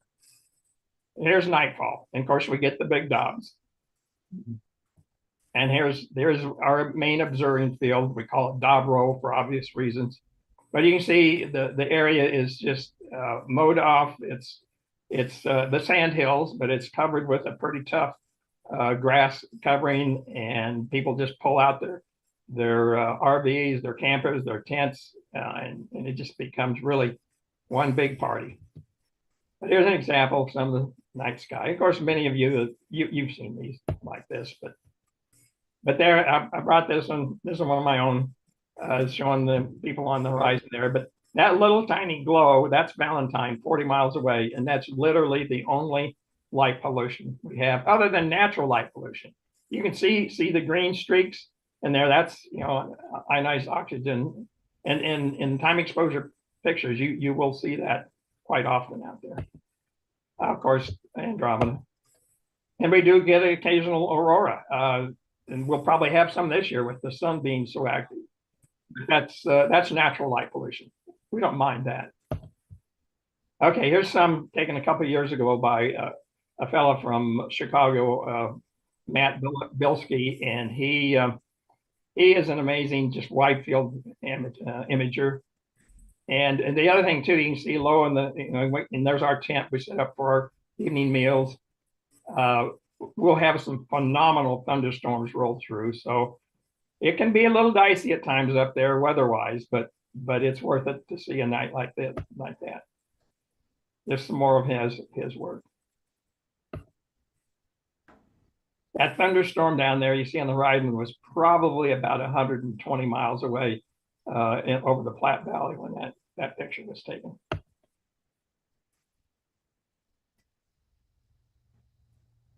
Or the shots. And as I said, we can have some amazing cloud formations. It's almost looked like a nuclear explosion. That was probably 150 miles away over the city of O'Neill when that picture was taken. And this, believe it or not, and Matt took this one too. That night, it was really dicey about sundown, but that whole movement came through and we were left with, you know, pristine, beautiful skies. Okay, a little more about the party. As I said, Merritt Reservoir, it has also been designated as a dark sky park. It's the only one in Nebraska, and it was the 200th dark sky park designated in the world. We're very proud of that accomplishment. Okay, a few specifics about this year. It runs from July 20th through the 25th. That's a Sunday, basically Sunday afternoon through Friday night. We've tried to keep our costs very nominal.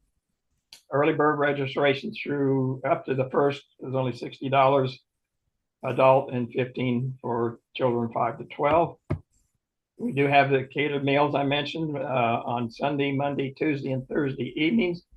We don't do Wednesday because everybody is supposed to be in town enjoying the speakers and astro-imaging contests and vendor displays and swap meets and what have you. So you're kind of on your own on Wednesday then. And I said the beginner's field school classes, we have those on Monday, Tuesday, and Wednesday. And then the lecture series, and I said, and astronomy vendors there on high school on Wednesday. We got a great t-shirt design commemorating our 32nd year. Here is the design for this year's brochure. And we have a great graphics artist guy. So we tried to get him to put the black hole right over where the star party is, but he said it just didn't look right. So, but you get the idea. Step into the darkness. Because it truly is. We got great speakers lined up again this year. We have Richard Wright Jr., contributing editor for Sky and Telescope magazine. He's now specializing in astrophotography and equipment reviews. He is bringing the new eyepiece, what's it called? Night sky eyepiece to demo for us all out there this year. And of course, Dinah Heinekanen is now coming back. She's, of course, now editor-in-chief of Sky and Telescope magazine. So this will be her third attendance at Star Party. She has just kind of fell in love with Nebraska and the Nebraska Star Party. There's pictures of them if you don't recognize them. Okay, here's the website, nebraskastarparty.org. We've totally revamped our website. It has a lot more pictures, a lot of other interesting things you can do around the Valentine area, including going out and seeing the bison herd out at the Niobrara National Wildlife Preserve. We're also on Facebook, Standard Nebraska Star Party, so check that out too. As I said, early registration is open through July 1st, but we'll take walk-ins. We don't care. We do up the prices because we're trying to get a handle on planning and meals and T-shirts. If you don't register before July 1st, there's no guarantee we'll have a T-shirt or the right size T-shirt if you want one. You can register online or download a registration form and mail it with payment. The address and everything is on the sheet. Okay, I'll drop out any.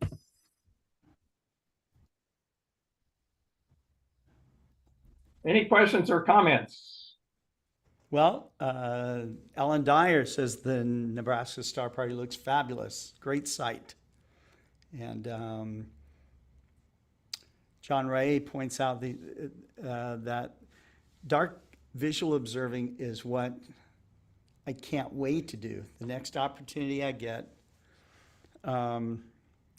Matthew Peters wants to know, can you speak a little bit more on the facilities? Is there power on the field? There is no electricity on that field.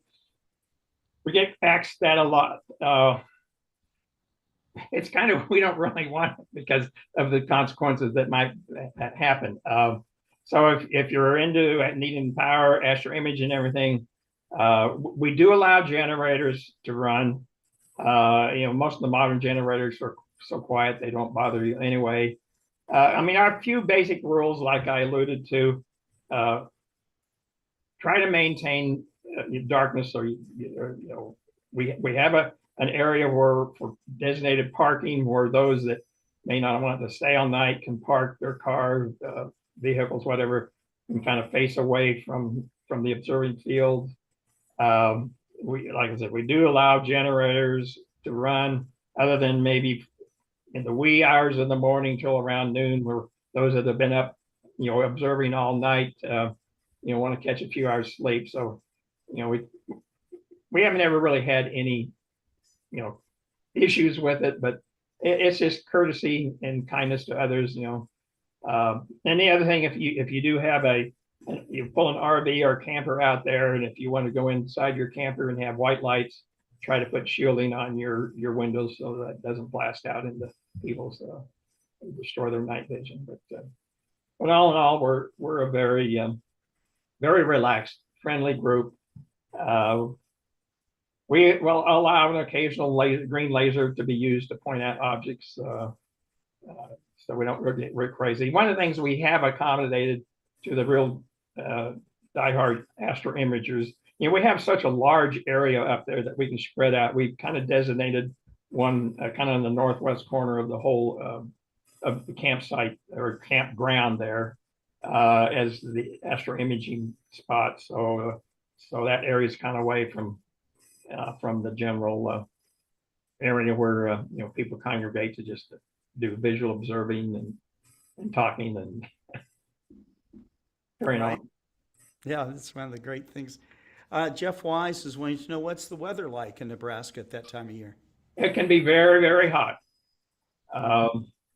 We're obviously, we follow whenever the new moon occurs, and like I said, this year, my calendar here, the new moon actually is on actually Thursday the 24th. So when you first get up there, if you're up all night, you're going to see a thin crescent still in the wee hours of the morning. But what happens then is, between that requirement and the requirement to try to have it for families and try to avoid any kind of school starting up, it makes it kind of tough. So everybody says, well, why don't you wait and have it in August or September? Well, that kind of defeats our purpose of being a very family-oriented event. And this year is obviously earlier than it was last year. It was the last week of July last year, and I think we've had the events where it's kind of fallen even in towards the first week of August. But if we wait into August, then almost everybody that has school-age children, they're going to be back in school. So that's right. Is dew a problem in August? No, hardly ever have I ever encountered dew being a problem. It's I said, the daytime, the mid-afternoon can get very warm now. Yeah. But we're relatively high elevation for Nebraska. It's over 3,000 feet, about 3,200, I think, that they're observing, and it's very dry normally. And so it's a quote dry heat compared to if you're living in humid climate areas. The other thing is with that, it does cool off at night. There is hardly any night that I have been up there that I have not had to put a sweatshirt or jacket on by the early onesie, twosie hours in the morning, because it does cool off. The heat escapes, especially if it's got a real clear night, then it will cool off in evenings. But any and everybody's invited, and also as Scott and his staff well know, we treat vendors very well. We Yes, charge they do. Yep. we charge no vendor fees. We usually comp your meals. So if you can get there in your vehicle, it's a rest of it's on us. Excuse me. And Jeff, did we mention what the weather's like typically? I mean, we kind of talked about it. Oh, I'm sorry. Hang on. The weather, okay. In general, you're going to experience probably a thunderstorm at least once in the week. Yeah, but that's spectacular. I've seen it. Yeah, you saw those pictures. It's beautiful. And it can get really, that one picture showed it can get very dicey, kind of the old nautical term, batten down the hatches. But they usually blow through. I mean, you may get an early evening storm, and by midnight it's cleared off, and it's beautiful. Now there's years like last year. I think we only had one night that really wasn't clear at some point during the night. But when people ask me if I'm coming up and I can't stay the whole week, what do you say? I say, well, try to stay at least 3 nights. If you can come up, or 3 days, at least 2 nights, 3 if you can, because maybe 1 out of 3 you can catch the clear skies. Yeah, and I've been there where it was clear every night. So yeah, yeah. So it's luck of the draw. When it's good, it's really good. It's really good. Yeah, that's right. That's right. I mean, to watch stars pop above the horizon immediately is, and of course, at that latitude, we're about 42 something degrees, 42 and a half. Scorpius, the tail of Scorpius barely, clears the horizon, but you can see down there. There's that famous NGC in the tail of Scorpius. You can see that, even though it may be only 3 or 4 degrees above the horizon. Yeah, there are so many deep sky objects you can see the faint glow of from there. So, and when the stars, I mean, we get so many. We really cater to the novices, the new people. We get people out there, and they may know a few of the rudimentary constellations, but you get lost. Oh, stars get you get totally You're lost. not used to it. I mean, it's instant. I mean, because there's just stars everywhere, and really faint stars kind of, for whatever reason, it seems like they compete with the bright stars. So it is tough. It is tough to get the constellations. I mean, of course, we did all the studies for the IDA. Well, it was IDA, DSI, Dark Sky Park. Yeah. We've gotten readings. What's the max? 22 something? 20? Yeah. 22. I mean, 22 something like is that like for readings. Now, what is interesting, it depends on the time. If you're out there when the Milky Way, which there again is running horizon to horizon, yeah, I mean, you can see the entire, half of the Milky Way. Yeah. If you point your light meter up there towards the Milky Way, you won't get those dark readings because it's picking up all the starlight in the Milky Way. So I remember the first year we were out there doing it, was, God, I thought we could get better readings than this. And then somebody pointed off to, like towards, by then Boötes and yeah. Well, when you can see your shadow cast from the Milky Way, and I've seen it from there. Yeah. It's pretty remarkable. Yeah, it is. That's very true. Well, also wonderful is the camaraderie, the friendly feeling that you have out there. You will make new friends at Nebraska Star Party, that's for sure. Yeah, it becomes, those that repeat, it's just like a family reunion every year. Yeah. Very good. John, thank you so much. Thank you. Quite welcome. Thank you for letting me. We are going to bring on Robert Reeves now, There's Robert. who will walk us through the moon once again. So here we go. Well, Yeah. kind of through the eyes of a machine, actually. The theme of this Global Star Party's breakthroughs. And Yeah. of course, the most interesting breakthrough on the moon so far this year has been the first successful commercial landing on the moon. Now, the Japanese have tried Yep. and had various successes. The Israelis have tried, haven't succeeded yet. India is 50-50. They succeeded on their second try.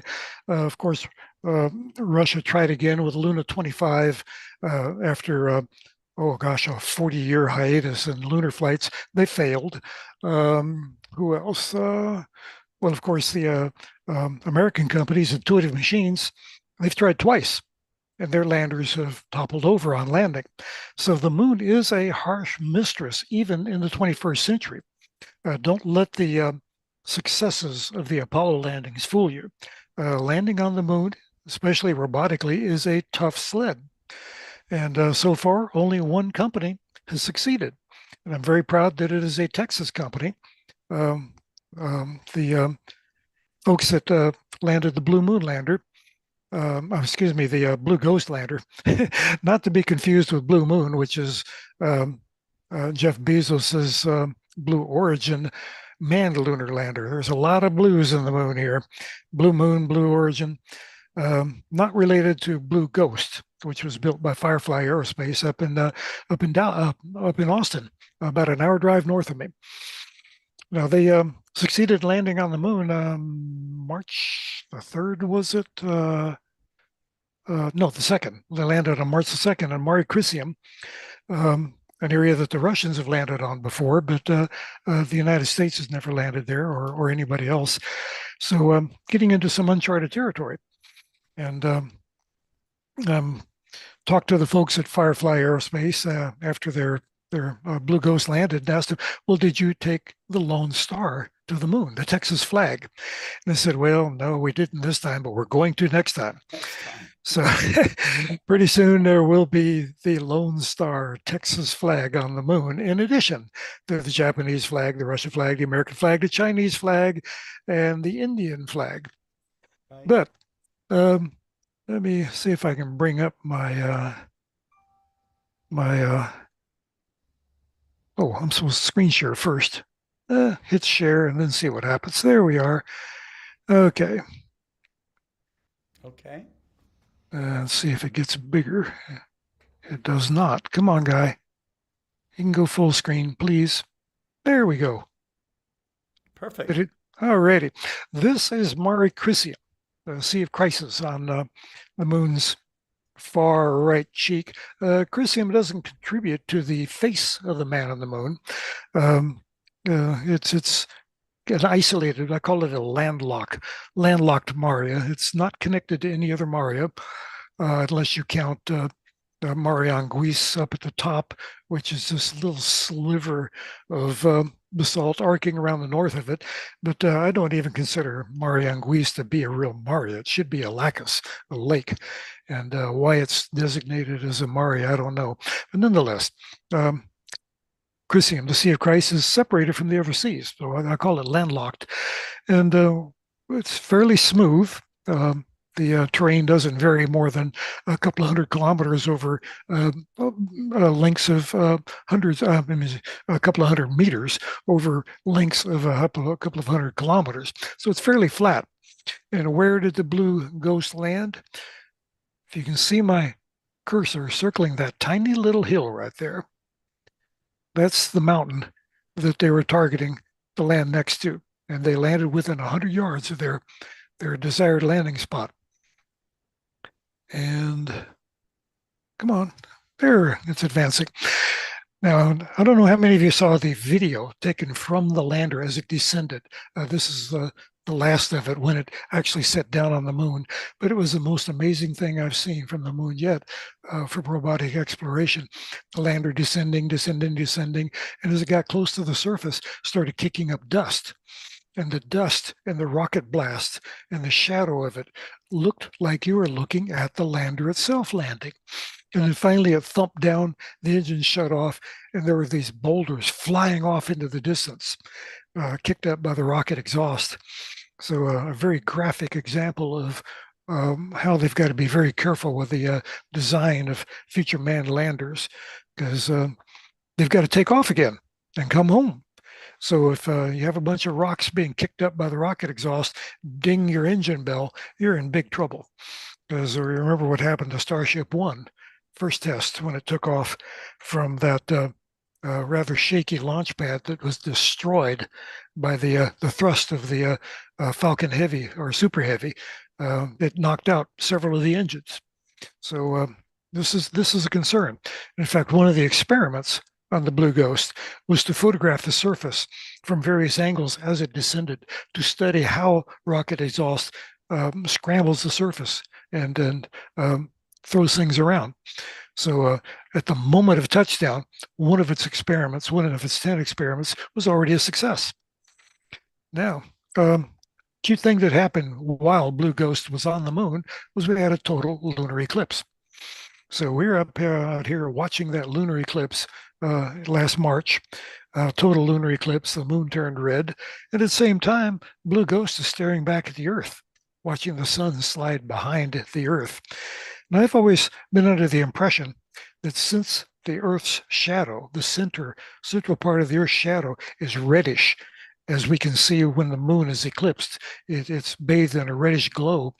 I always thought that when you look at the Earth from the moon during a lunar eclipse, that the atmospheric ring surrounding Earth would be reddish, but instead turned out it's blue. That was a surprise. Now, some of the the Blue Ghost, before it landed, it was in orbit around the moon for about a month.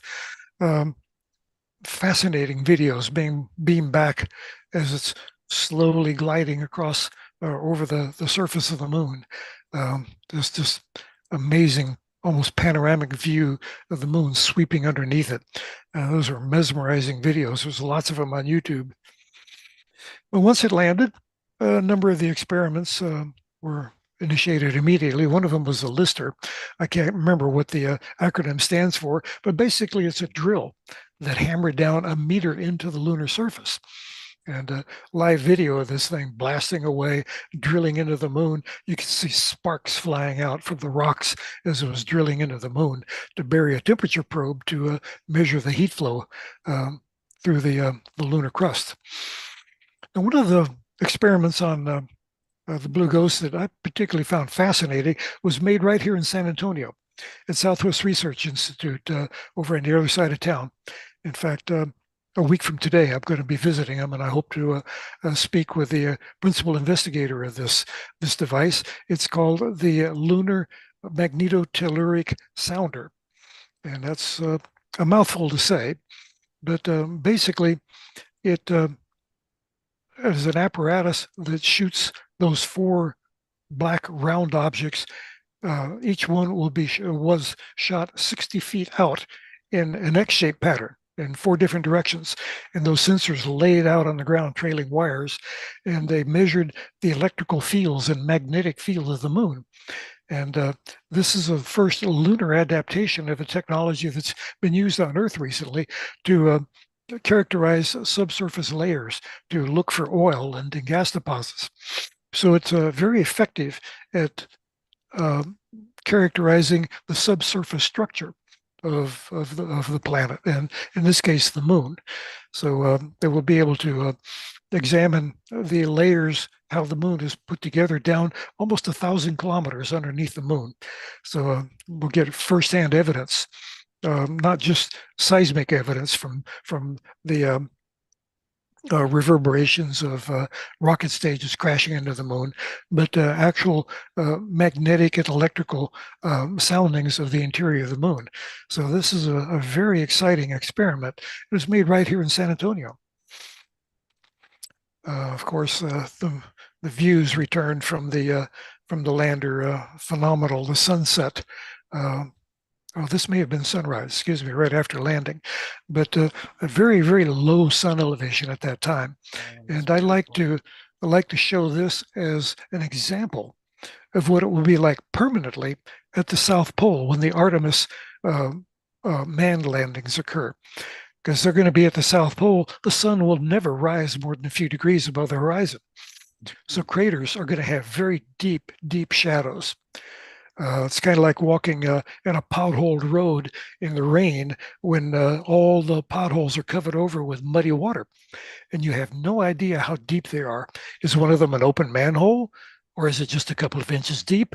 And you're walking along in the shadow, not knowing how deep these things are. So this is a preview of what it will look like for the Artemis landings, how the astronauts will see the moon, because the sun will never be more than a few degrees above the horizon. Now, this is what the Blue Ghost looks like as it sits on the moon. This is a painting. It does not have a remote rover to crawl away with a TV camera and look back like the Vikram lander from the Indians or the landers that were deposited by the Chinese Shanghu. This is a artist rendering, but I think it's pretty accurate of what it would be seeing on Mare Crisium, except the depiction has fewer craters than were really at the landing site. Like I said, this is the first successful commercial lander. NASA landed spacecraft on the moon back in robotic spacecraft back in 1966-67. Surveyors 1 through 7 flew to the moon. 5 of them succeeded. 2 of them crashed. So in modern era, we see that they're not having much better luck with robotic landings. Like I said, both of the Intuitive machines over in Houston, another Texas company, tipped over on landing. The Japanese are going to try again. Their first one, Hokuto R, a software glitch messed up the radar soundings of the altimeter, and it misinterpreted how high it was. So it went into a hover about 2 kilometers above the surface until it ran out of fuel, and then it dropped and crashed. And then, of course, the Slim lander was supposed to land, dip over deliberately on its side so that the solar panels would be facing upward. Well, it went a little too far. It landed on its nose, but it was able to function for 4 months on a reduced science schedule. But on the 6th of this month, June the 6th, the Japanese are going to try again and land on Mare Crisium, north of Plato Crater. So I'm wishing them good luck. Like I said, the moon is a harsh mistress, but if you keep poking at it, sooner or later, one of these is going to work. Fortunately, the folks up in Austin, they succeeded. Like I said, the shadow of the Earth, the color of the Earth's shadow is reddish because of the red sunlight refracted around Earth's atmosphere spills the red wavelengths into the Earth's shadow. So during the lunar eclipse, despite that diamond ring appearing, the Earth's atmosphere appearing blue, the lunar surface was bathed in reddish light during the eclipse. And this is a view of the top deck of the Blue Ghost lander during the eclipse, bathed in the red glow that we see totality of a total lunar eclipse. Another instrument that's going to be useful in this was just a demonstrator on this one, the planet vac. We use pressurized nitrogen gas to scoop up lunar regolith samples and deposit them into sample return containers. This experiment also succeeded, but there was no return rocket to bring them to Earth. This was just to test the planet vac itself, and I'm pleased to see that it worked perfectly well. Another experiment that I don't have any illustration of was they were able to use GPS signals from GPS satellites in orbit around the Earth to get precise navigation signals on the moon. Wow. So this proved that the GPS satellites, although they're only in orbits, about 18,000 miles above the Earth, at a distance of 250,000 miles away, they provided accurate enough navigation information that they could be used for navigating manned lunar rovers, unmanned rovers, whatever needs to move on the moon, and know exactly where it is. So that was a pretty significant experiment.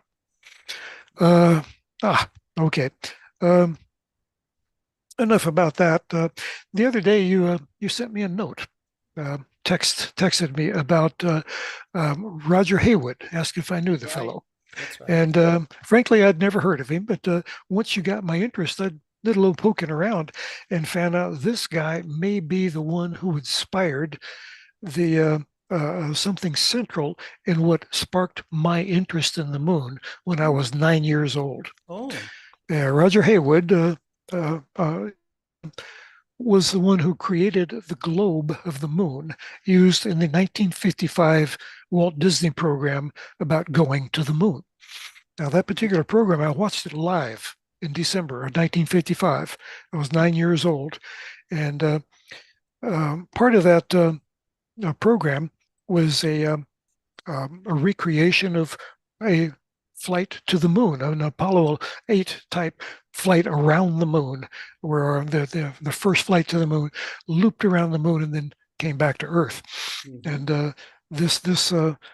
I remember one thing, that even at the age of 9, I couldn't help but note that the cockpit layout of the spaceship looked like a World War II bomber, the way everybody was seated. But nonetheless, the spacecraft flew to the moon, overflew it, and there were scenes of the lunar surface gliding below the spaceship. And they were recreated on this globe that Walt Disney had commissioned by Roger Haywood. And whatever happened to that globe, I don't know, but it's just a pretty significant artifact in the history of the public interest of the moon. And here we see Haywood sculpting Eratosthenes crater just at the base of the Apennine Mountains, and the ghost crater below his sleeve, Stadius. His legs are probably overlapping Copernicus. So this is a pretty big globe. And another picture of them working with it during the manufacture of it. Whatever happened to it, I don't know. But if it still exists somewhere, I hope that it ends up in a place where it can be appreciated in the history of the public understanding of the moon. So that's I think that's all that I have. I will stop sharing and say that keep an eye on the news on when is the 6th. That will be Friday, because we're going to try and land on the moon again. The Japanese, the Hakuda R, named Resilience, will land, and if it's successful, it will deploy a little rover on the moon. Oh. So things are going to get interesting. So, Robert, I wanted to express my joy of hearing your regular reports on the moon. The moon is magical to me because, you look at the moon through a telescope, you don't care about Elon Musk and his Starlink satellites all over the place. You don't care about light pollution. Nope. It's just gorgeous. Yeah, the moon does not care about light pollution. You can enjoy it anywhere. Anywhere, from the downtown in the biggest city in the world. Yep. But last night I was talking with my close friend Gene Mueller, who used to be at Palomar Observatory. And I was up there with the telescope out in the observatory looking at the moon as we were talking. And I was thinking of a conversation that I had with Gene Shoemaker. And you were talking about how the early, especially the early, and now even a lot of the later ones, are having difficulty landing on this harsh mistress, the moon. But Gene was there, and he, for Surveyor 1, and he told Carolyn, he said, I'm going to be back in a couple of days. This is our first try. It ain't going to be successful. but I'll see you in a few days.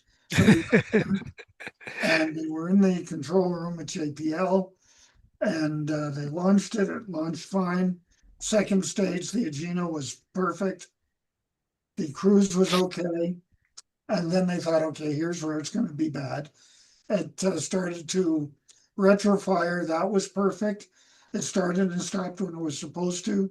And then gradually descended, and its final thrusters turned on to bring it to a gentle, safe landing on the moon.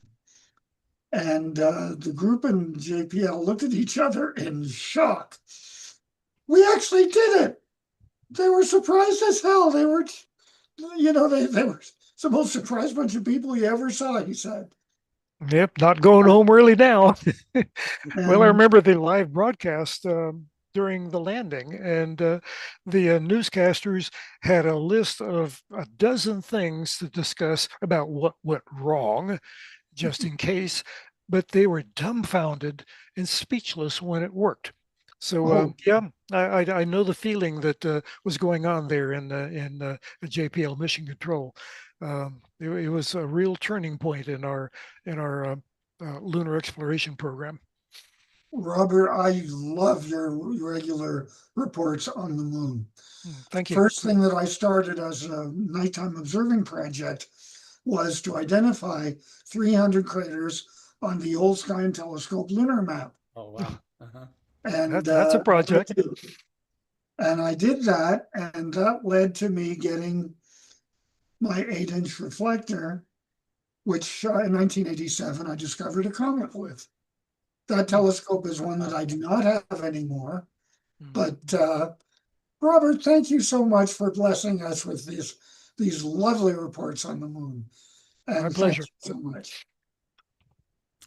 Yep. Alan Dyer's tuning in also from YouTube. He says, of course, it was only half a globe. He's talking about Roger Hayward's globe. He said, because no one knew what the far side of the moon looked like at that time. Yep. And, but if you do want to see a Roger Hayward original, you can go to Griffith Observatory, and they still have one on display, a big one. And so, I wonder if they got it from Disney, if Disney had donated it or something like that to the Griffith Observatory. So, yeah, very, very Maybe cool. we know where it is. Mm-hmm. That's right. Okay. Well, thank you so much. You bet. We are moving on to, who's our next speaker? Marcello Souza. Okay, Marcello. Thank you for coming on to Global Star Party. And how are things down in Brazil? Now it's very cold. Here it's cold because we are preparing to go to the winter. But it's not so cold as is in United States, here in Rio de Janeiro. But today it's cold. And a lot of people is with the flu now. I am with the flu. You have the flu. Oh, yeah. Yeah, all my family. Because when arrived the winter here, many people get sick. But I'm almost finishing the flu. Good. Very good. And it's a great pleasure to be here. Yeah, it's a great pleasure to have you on. So what are the activities with the Louis Cruels Astronomy Club and at your We are university? developing a lot of activities here in our region in Brazil. Last month, we celebrated the 29 years of our astronomy club. Wow. It was founded in 1996, and we had the visit of Gabe Gabriel was here with us. Saw We that developed a picture. project in 5 different cities to celebrate. Yeah. I have pictures here I can share here about what we did last month. I will show you. Now it's working. It's a new computer. Everything is working. Oh, that's nice. This is our astronomy club. And let me see if I can share. Can you see the presentation? Oh, yeah, it's perfect. But I can't not change the screen. Let me wait here. My computer allow. Try again. Sure. It's a Murphy's law. It's a new one, but I don't know why. It's not allowing me to. I will share again. One moment, Scott. I will try to share again. I was giving a presentation on Sunday on Molly Wakeling's astronomy or astrophotography program. And I was on a different platform and I was running into problems too. Now I think that's it work. Here. There you go. We found in 26 May 19. Yeah, look at this. This is great. This is what we did in 29 years of activities here in our region in Brazil. Mm-hmm. This is some memories from May. This was in a city in Brazil where they recorded the solar eclipse of 1919 that was responsible to prove the general theory of relativity. It was here and in Iceland, in a country, that's Iceland, in Africa. That we have expeditions from England in both places and depict the images that are made here in this Brazilian city that were the best images to prove. And you have a statue of Einstein there, in the city of Sobral. Here also was in 2004 that you invited me to go to the United States to participate in an event. It happened, this event happened in May, in 2004. It was in, I don't remember the name of the city, Scott, sorry, but it was a fantastic event that you organized. Sure. And here is Stephen. That's it. And these are the events that I participate in our group organized. This is one that happened in another state here at the end of May, where I had the opportunity to show what we developed here in our region in Brazil.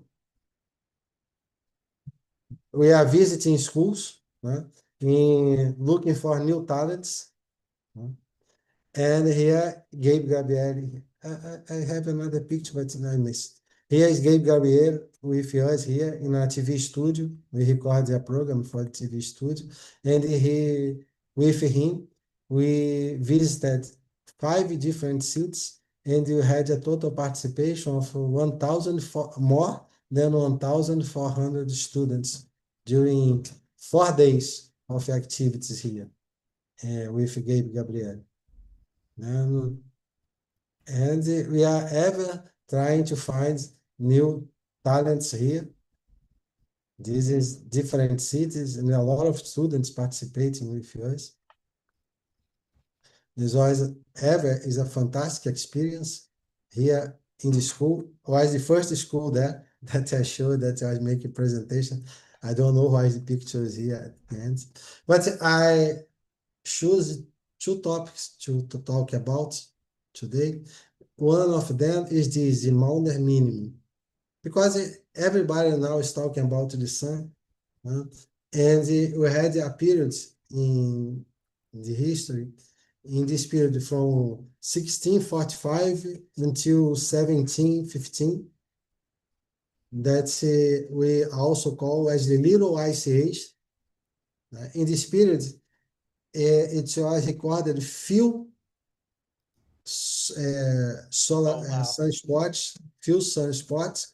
This is an image is not from the spirit, but is to represent the spirit that you have people that here is the Thames River in England, that it was so cold in the spirit that you have ices there.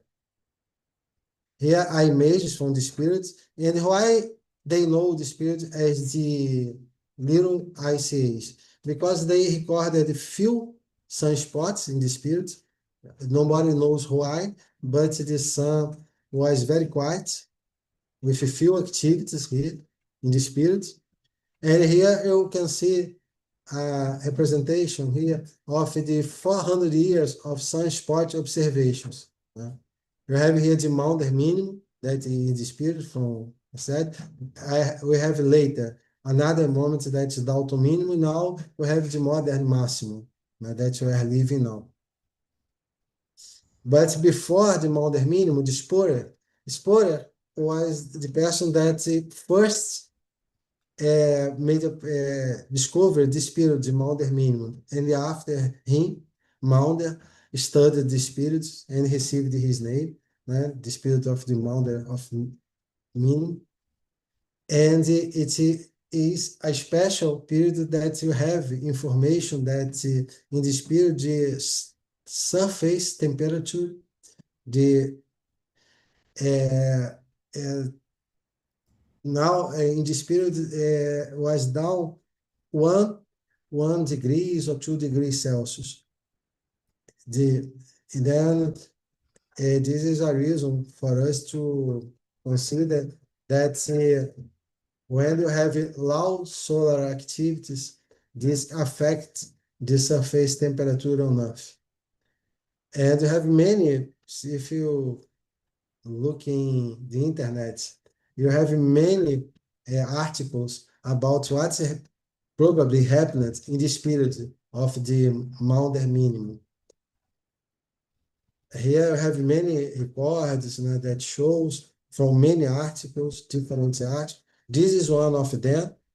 They use the high precision carbon 14 analysis to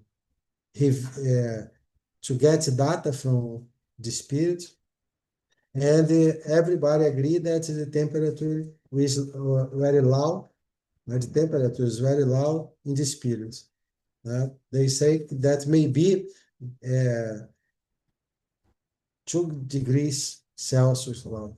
Then it is common. And what we have a result most recent is that well, I don't know why. Here is the image from the physics world. I don't know why I didn't show this. Was published an article that some astronomers saw in a star a quiet period that they imagined that was like the Maunder minimum. There is something that everyone that wants. This is from 2022, this article. And what's happening with the sun now? With the sun, now are the last results about the solar activity now. And we can see that probably the maximum of the cycle, 25 cycle, already we are in the maximum, but the peak already happened. But nobody knows. Maybe we have new data that can show something different in the next months. But these are the prediction now for this cycle. Anyway, it's not so strong as the 23 cycle. And the first prediction before begin the cycle, you imagine that the solar activity will be lower than the 24 cycle, but this didn't happen.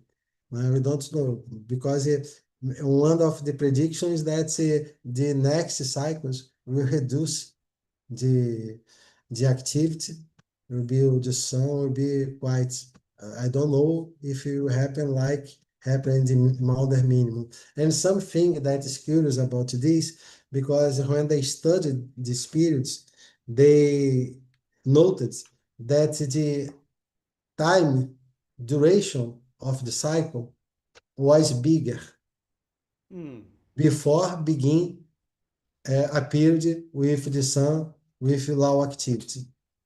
Then they consider that an indication that we will have the low solar activity maybe if the cycles begin to be larger. We have more years they recorded from the carbon 14 that maybe we had cycles with more than 14 years. And we know that we consider 11 years, that is something that's the average of a cycle. We have a cycle with 9 years, 13 years, but in average 11 years. And if you have larger cycles, so with a bigger duration, then it may be it is an indication that you have a period that the sun will be quiet. Nobody knows what's happening. Then this is a curious moment. And as we are talking about the solar activity, I'm sorry that is in Portuguese, but I will talk very fast about the biggest solar explosion that we know. The biggest that we imagine, the biggest solar activity now until today. That is the MAIAC. I will say in Portuguese, I don't know the correct way to say in English, but it's a Japanese physicist that is in Portuguese is Miyake event that received the name of this Japanese physicist. Mm-hmm. She was studying the rings of the trees of the past. And she noted that in a period when she analyzed the carbon-14 in these rings, her name is Fusa Miyake, she noted that in this period, this is after Christmas, in Portuguese we see the C in Latin, and in these two years, 774 and 775, we had unusually high production of carbon-14 in atmosphere. And one of the conditions that we have, one of the conditions to have high production of carbon-14, one of them is cosmic rays, and the other particles that comes from the sun that interacts with the carbon in the atmosphere, the nitrogen in the atmosphere, and produces the carbon-14. I will show here here is the rings. Each year you have a ring, and when she analyzed, she noted this.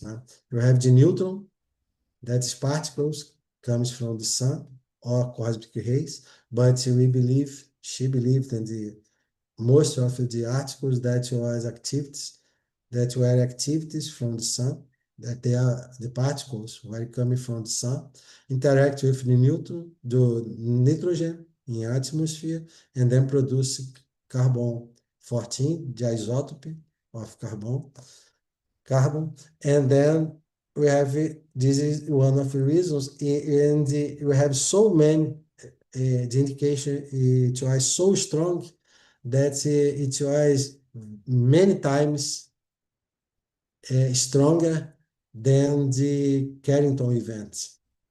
Then is something big that happened in this period. Huh. And these are after her original studies, they discovered other registers. This one that I'm showing here, 2350 before Christ, 7176 before Christ, all of them before Christ, of these activities. And in our time, you have another one that people believe that could happen, that this one, 993 to, this is wrong, is 994 before, after Christ. And here, I'll show you. And this is what I would like to show. Can you hear me? I'm not sure. Yes. Yes. Okay. And this is something that they are studying more to understand the reason of this strong solar activity. And we don't know when it will happen again. And these are two events that are fantastic. That is the Maunder minimum and before the Maunder minimum had this period that we had a strong solar activity. Then, thank you very much, Scott. Ever is a great pleasure to be here. So much. Let me see. And I'm curious too about the next your aeronautical program that will happen next April, and I hope to actually be there in person. So Oh, you'll be very welcome. We already yeah. have the dates. I will Yeah, show the dates. yeah. It will happen. You'll be very welcome, Scott. And it will happen in the period 23, Okay, in April. 20, 25, April 2026. Okay, all right. I'm putting that on the calendar. I hope it is a good schedule for you. Yes. So April April 23 through the 26th, right? 25, 23, 25. 23 and 25. It's been a long time since I've been down there, and I am looking forward to doing that. So it's going to be great. Wow, be fantastic. Yeah. You'll be very welcome here. And for some reason, my camera stopped working here. Let's make it work again. Here we go. There we go. Okay. Yes. So, so I'm very excited. Let me go ahead and put myself back in the program. There we go. And I am excited to participate. Who will? Do you have speakers already lined up for next year? We are beginning the organization now. We are beginning the organization now. I We see. begin in the middle of the year. In July, August, we begin the organization. And now we can say that you have the first one that will be you. Excellent, excellent. Well, great. Yeah, and I have lots of I hope to bring gear with me and again to get reacquainted with all that you're doing down there. When was the last time I was at your event? What year was that? I think that I have more than 10 years. More than 10 years. Okay. Yes. All right. Many things changed here in Brazil. Wonderful, wonderful. Well, okay. I appreciate it, Marcello. Thank you very much. Thank you very much for the invitation. It's always a great pleasure to be here. Wonderful. Okay. All right. Our next speaker here is Cesar Brola. We're still in, and my camera keeps dying for some reason. I know you can still hear me, so I will take myself off the spotlight. I hear you, but I don't see you. You don't see me. Yeah. Okay. There we go. You are in a mortal one, Scott. Mortal one, Scott. Yes, mortal one. Yes. Very good condition, dark conditions. Yeah, I guess my for some reason my battery has died, so we'll have to let things go here. Yes, you know that I can run lonely. Yeah, that's right. Yes. Me and many of this show know how if Scott have some problems, we can run again. Yes. Yes. Whatever. Yes. And or Adrian that is watching too. Yeah. Yes. Yeah. It's a team. It's a team, Scott. We are a team. Yes. That's right. You are the director. And yeah, we're looking forward to having you co-host Global Star Party going forward. So I think that'll be great. And likewise in Brazil, heading down south, I hope to be in Argentina next year as well. Yes. So. Your trip from more to the south. after Yes. Brazil or before, I don't know, come to Argentina. To Argentina. Yes. We will enjoy together. It will be a dream for us. Me too. Yes. Me too. Excellent, I'm Marcelo. just Yes. looking. I'm If I hoping can that go you to have. Brazil, came and return Yeah. to Argentina with you Yes. and join with Marcelo. For me, it will be wonderful. Oh, Adrian, that he Yes, told many I times to came to uh, taste a barbecue, an espeto corrido in Brazil too. Yes, it's a I good Marcelo, have my opportunity, passport. Adrian, to I I need to came. be joining this party next year. wow, great. You'll be very Yeah, welcome, yeah, Adrian. And I you sure. I also, think Stella. it I think we It's the can make it time happen. We'll see how it goes. I have a trip to Bryce Canyon to do this year, but why not a trip to Argentina next year? And Scott, your camera is back online. Yeah, I Yes. know. Wow, excellent. Yes, we need. It- I need to see your pictures from our sky like I'd this. love to. The I big did. galaxies in your naked eye, like I Marcelo look knows very forward to well, seeing. the large Magellanic Cloud. And this is something like in our spot in uh, in Los Molles, Mendoza, Argentina, our new spot from last star party in 24 and 25 this year.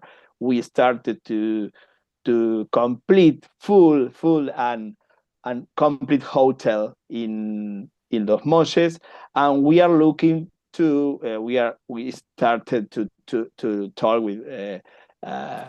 with Scott and make an urban star party too, because a lot of people can see, for example, the oldest club in Argentina, the Asociación Argentina Amigos de la Astronomía, something like Argentina Association Friends of Astronomy, is have more than 100 years, but it's in the middle of the city, and they go many times.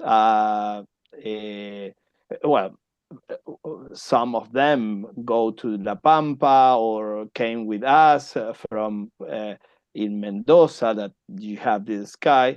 And tonight I'll show you the second part of the presentation 1 month ago, that started 1 month ago, about Oh, yes. Tell me, Cindy, Marcello. Sorry. next year our event will happen from 23 to 25 April. Then Your sort our party. event here in Brazil. Okay, Scott is coming. Then it will be great if you can participate also with us here in Brazil. After we go and meet you also in Argentina. For me, it will be a dream. I don't And you, have. Adrian. Yeah, It'll be actually, fantastic if you can come also. yes. For me, is the best way, the best thing that I like to go to Brazil. I love to make Ah, mergulhar. mergulho em português esse mergulho. Mergulhar. Yeah, no. I was in Brazil mergulhando. Yes. Normally, Argentinians, we go to the south part because it's more cheaper for us, because the trip is shorter, and we go to, for example, many people from the province of Corrientes, Misiones, Córdoba. They go to Florianópolis. I don't remember another city that is beautiful, a beach city. Camboriú. Balneário Camboriú. Camboriú. Camboriú is full of Argentinians. They love the part. I say they love. Sorry, the people that are from the north of Argentina. Maybe they have apartments in Camboriú for many years. They never go to the Argentinian beaches. They go to Brazil because the difference is terrible, because our coast if you go to Patagonia, the water is clear again, it's blue and very clear, but it's so cold. But because I have some kind of skin of mammals, sea like a foca, like a sea lions, because you need for the so cold water in the Patagonia, but it's clear. But Brazil have everything in the coast. The coast is beautiful because I you hope have it's the clear waters and warm. And for Argentinians, it's a dream. I Last hope to year, see you here next year. yeah, yeah. But of course, that I like to enjoy your sky. That is wonderful, Marcelo. I don't have the days or the data for our star party because now we are going in October 16 to make a small congress of astrophotography, a meeting of very dedicated to astrophotography in the same place, in the same hotel that I have the pictures in my back. And normally we make this in around around April, sorry. Maybe, I don't know, I pray that it will be not the same date. I hope so. I hope. I don't know, because the days of if we can get in the first day of April, it's much better for us, because normally in the end of April in Mendoza we have a little the first storm snow that is autumn, but that isn't near to the Cordillera, and sometimes you have a little of snow. We have only one this year, but if you have snow, you have a cloudy sky, and but I think that we are going to have the first date or April for our star party, and it will be great because I can go with you, Marcelo, to go. If not, all people come to Brazil, all people came to to Mendoza or here in Buenos Aires to make something with light pollution skies. I don't know, but it will be great, a big star party in Brazil, in Argentina. And I think that, Will yes, there be a party with the star party or just star party? we both. everything in Brazil is the same. Brazil drinks, food, and skies, and we are And music. yes, a cerveza, Music? How about music? Brazilian Every music. time we use music in the night, we Yeah. play, or sometimes we play in live. I like actually live. I'm very bad Sure. playing the guitar, but I playing guitar in the night in some third parties ago, like like a small shows. But fortunately, we have good musicians to make Yeah, this you in do. our third Sure. party, not me. But I remember that I took some pieces of music that I remember in this time, or I know how to play. And the people say, okay, it's okay. No more, but it's okay. Right.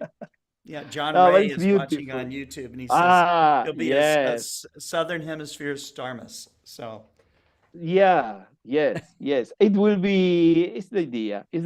I can talk with some musician yes, to fill the night with good music. I have one. Yeah. great, I have. great. We can bring Uh, Brian May. yeah, in Brazil they have. We can bring Brian May to play here. Get Yes, I Brian May. think that why Hey, we not? just if we invite him, you never know what might happen. So Yes. so it's It will be there's fantastic. Imagine Brian May here. Yes. Buenos Aires, Brazil in Rock in Rio, and Buenos Aires in Lollapalooza or something like that. sure. But Star Palooza. Starpalooza.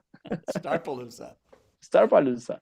There you go. And yes, it will be great. I think that I can go and I can return with all together and enjoy everything. Yes, I think that it's really possible. If we propose as that, we can make a beautiful event. And it's great for renewed the different clubs, different people from different places. Well, Jaime Garcia, my friends, I know to Marcelo Sousa. We every time that we talk about and our economies maybe together are more similar now because our level of inflation is more no, Marcelo, is we are more in the same level. The Argentinian people can now it's possible to go to Brazil at the moment. Yes, it's the same price. And for them, I still watching tourists from Brazil, especially from the south, that came to Buenos Aires and they love. And I show maybe 5 minutes if I have time of the second part of our last star party. Scott. Sure. Go. Yeah. Scott's trying to repair his camera situation. I'm trying to make my camera work. Yep. Yes. I prefer. If you agree, I please. Agree. Yeah, go ahead. Yeah, because the camera is still not working, and I have a presentation for that. Well, okay. You can see the presentation, the cars in the parking. Okay. Well, this is the one of the last slides that I show in the presentation of the 1 month ago. This is like a start the night, people talking.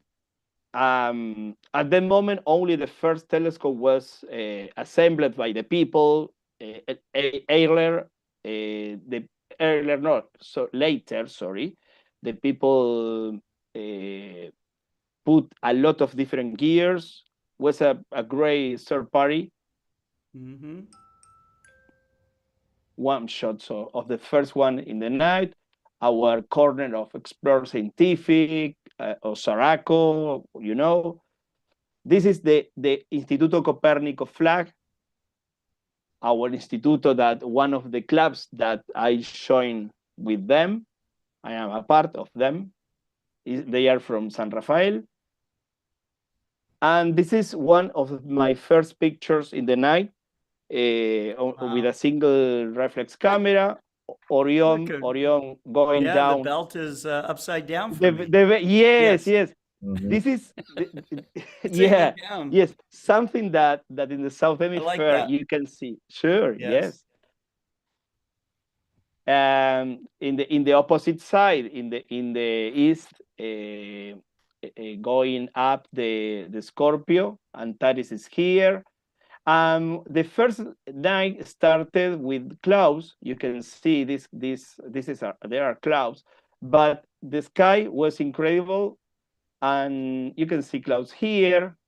And look, these are all with my oldest reflex camera that have 10 years old, and in a single pictures of no more than 3600 ISO and 30 seconds of time. Very, very single pictures of the first night. Look Alpha and Beta Centauri, the Milky Way, the Southern Cross, the Coalsack here, Eta Carina Nebula, Alpha and Beta Centauri, Eta Carina Nebula in a very single shot with a reflex camera. This is the stacked pictures with that I took with my my single telescope. Sorry, with my old vintage teleobjective. Mm-hmm. This is all that the sky, the quality of the sky can bring you the possibilities to make pictures like that. Well, pictures of my son Agustin with he used 80 APO Essential Series Explore Scientific Telescope. First he used a GCO 8 inches Richie Cretier telescope. He made first this AIM 83 galaxy picture of no more than 2 hours exposure using using a Sibony 605 CCD camera. This here he used the same camera and took this picture with the same with the 80 APO Explore Scientific Essential Series, the triplet, and used the new. He used the new comma corrector, the 0.8, and worked really good with very round stars in the corner. This was really good. No crop anymore, and good quality pictures in entire sensor surface. This is going again to the 8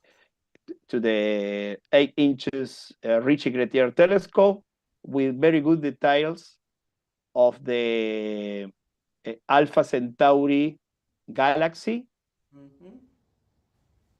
Nice. Look at that. And going again to the Explore Scientific 80 millimeters APO, the Rosetta Nebula, very good, full of details, and well, they make a very good pictures because the camera is an entry level CCD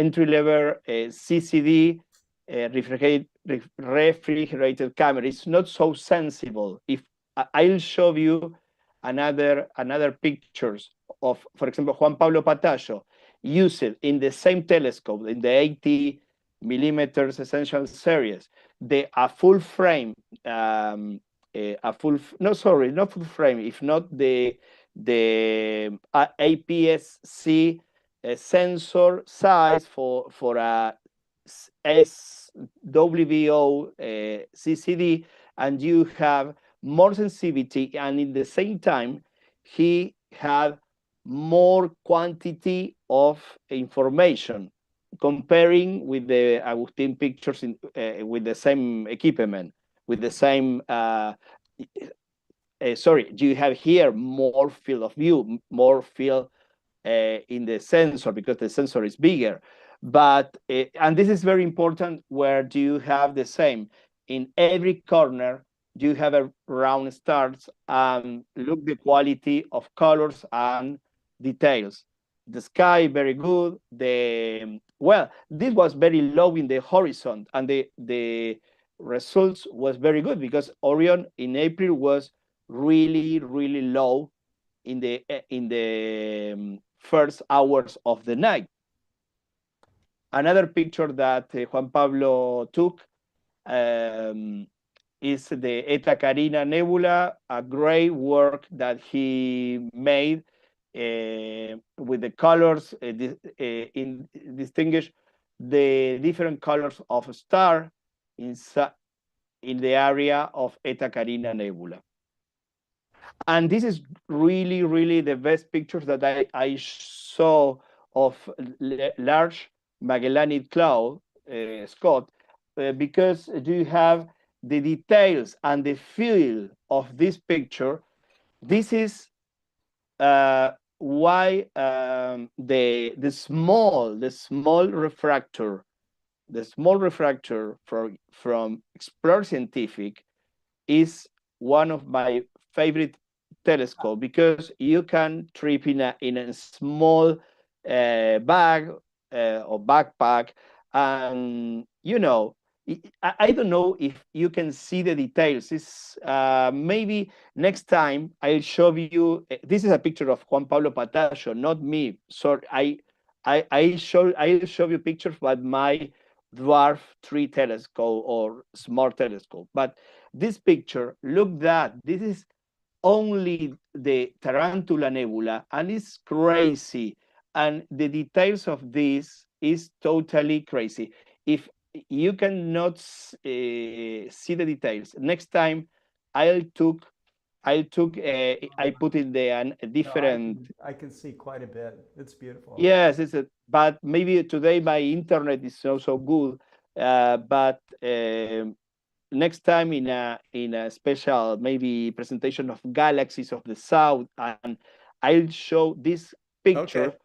but by parts, because it's amazing, because it's with a zoom showing directly from PixInsight software. But Juan Pablo Patayo made a great work in this picture. It's particularly incredible. I never saw the Magellanic Cloud with this detail. And Rosette Nebula by Juan Pablo Patayo too was a great work. My pictures, finally. Your pictures. Well, first okay. I took my dwarf, because I was working in the Star Party, and Oh, for yeah. me, my dwarf 3 smart telescope, my smaller, Don't tell me that this is a dwarf 3 image. This yes, one? really, totally. This is Wow. the chicken running nebula. This is the cluster that I don't remember the name, and Yeah. this is the middle part of Eta Carina nebula. This is Eta Carina nebula, but with no more than 15 minutes of exposition. No, Crazy. it's crazy. Yeah, That's crazy. it's totally crazy. You got to This is send us some of those pictures. Centaurus A, the Hamburger Nebula with the dwarf 3. Look, that is incredible. It's really full. Maybe I used mostly of the pictures don't have more than half hour exposition, in between 20 minutes and half hour. Today I couldn't make a live picture with my dwarf 3 that this is in Balcom. Next time we can make a live image, Okay. sharing with you the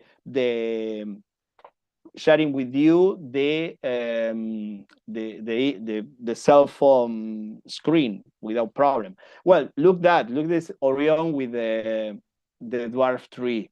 It's incredible. I don't put more colors, or I use the proprietary software of Dwarf 3 or Dwarf Lab. But if you take the TIFF image or fits in the format that you like, and process it, is much better, and you have much better results. I used it first in the Star Party under the Mendoza skies, under the Los Molles skies, the proprietary software, and watch it with my cell phone, how stuck in the picture, and was amazing. This is the Sombrero Galaxy. Here I passed as one satellite. And here in the same field, the Swan Nebula and the Eagle Nebula.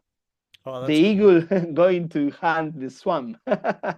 in the same. Wow. Look at all the nebulosity that's around, because you can see like dark regions, through the nebulosity through there. It's great. It's great. And you can, something that I like to show to the people is how you can work with the rectangle of the field of your sensor in the map, and you can put the picture in the same way that how do you say, do you need to put in the same picture both objects or whatever. Some people tell me, come on, this is a picture that maybe is in internet and the IE put the picture in your telescope. No, no.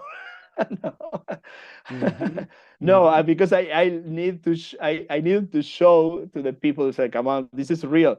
We are making that, and when they say, okay, here exists a cloud that pass, or another cluster. This is a field of galaxy that the galaxies that show us many times Maxi. Yes. Here. No. Now here, another one. Many. Here. Yes. I need to show this not in a presentation, if not with a software with Zoom, but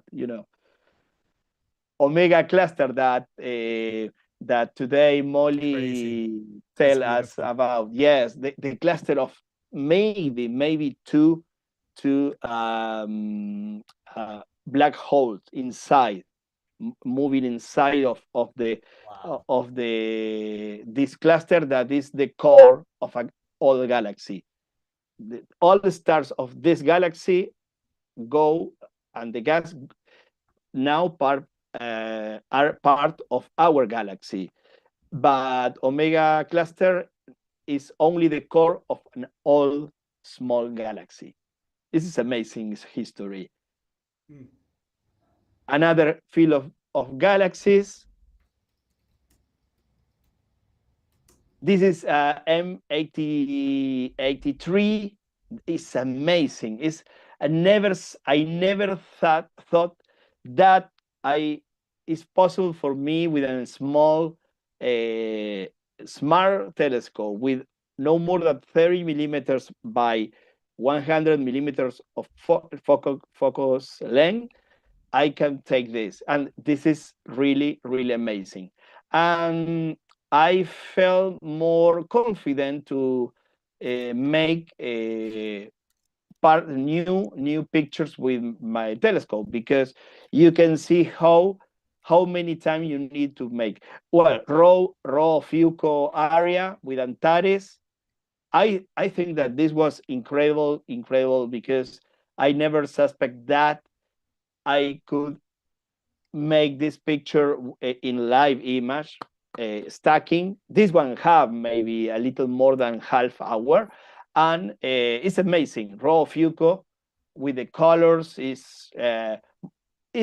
are pictures that I imagine more with not with a smaller smart telescope that the name is dwarf. And it's dwarf, that's right. It's dwarf, right. And you say dwarf. I say, yes, I send you. Yes. And the people tell me, how is the name of the telescope? Dwarf, like a nano. Yes. And this dwarf is magic. Have the potential of the dwarf of Lord of the Ring, I think. Yes.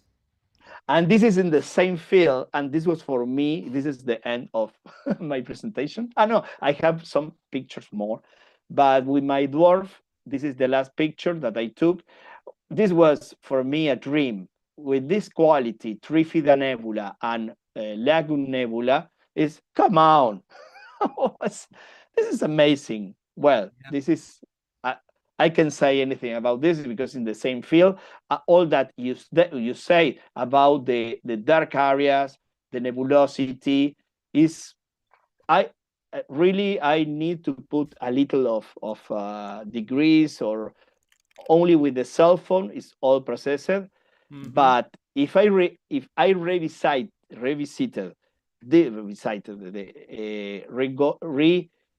return to this object, next time I'll make the all process with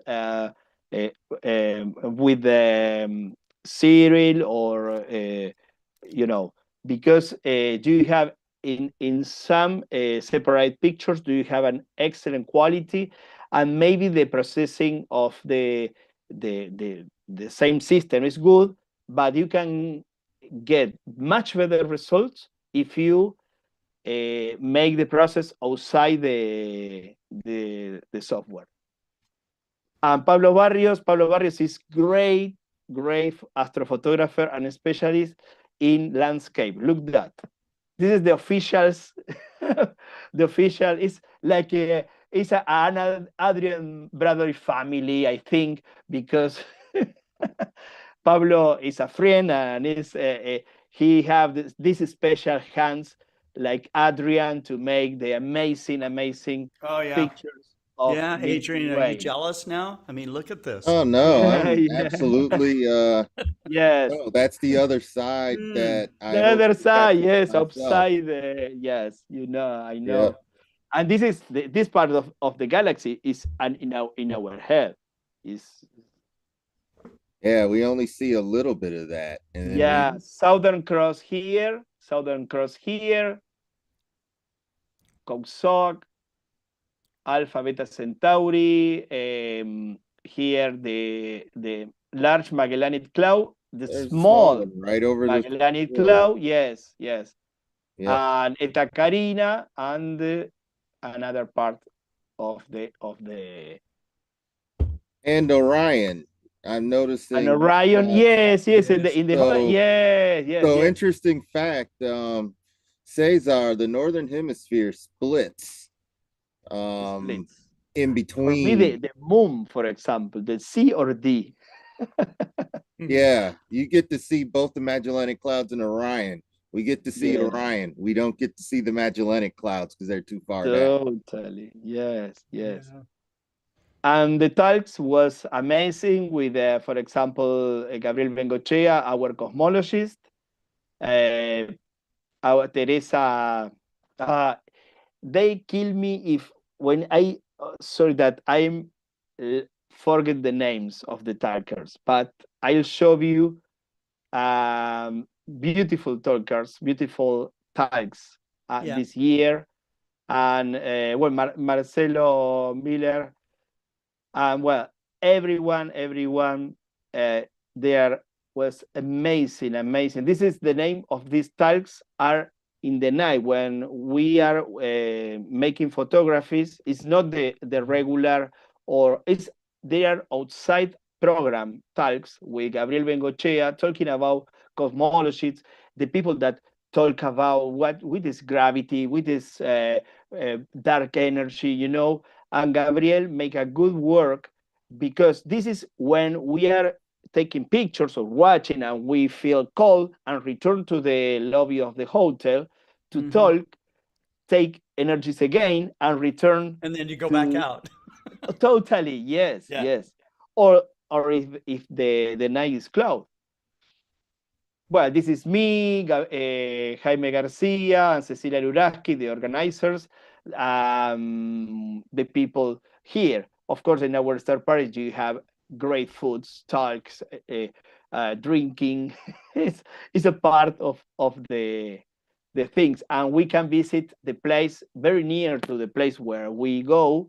This is in the area of Los Molles. Well, this is a few kilometers. The name of this is Valle Hermoso. This is all Cordillera de los Andes, pure Cordillera de los Andes. In another side is Chile. This is a beautiful place to enjoy and visit, and we really enjoy it with friends, and and well, next year, well, in October we are having the version of astrophotography meeting in the same place, 16, 17, and 18 of October.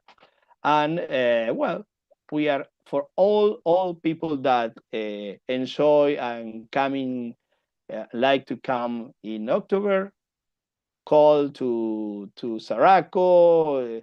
It's very easy, found in our website, saraco.com, the number, our WhatsApp number, or is simply you can leave a message, no problem. It's very easy to contact us. Thank you very much. And stop share here. Okay, thank you very much, Scott. This was all my presentation. Excellent. And now the microphone. Here we go. Everything. Yeah, okay. Everything for the moment, folks, is working. So yeah, okay. yes, it's quite a balancing act. Anyhow, Cesar, I think that I think it would be fabulous to get down there. Being vegetarian, and I know how you guys like sausages, I just need you to find some vegetarian sausage for me, okay?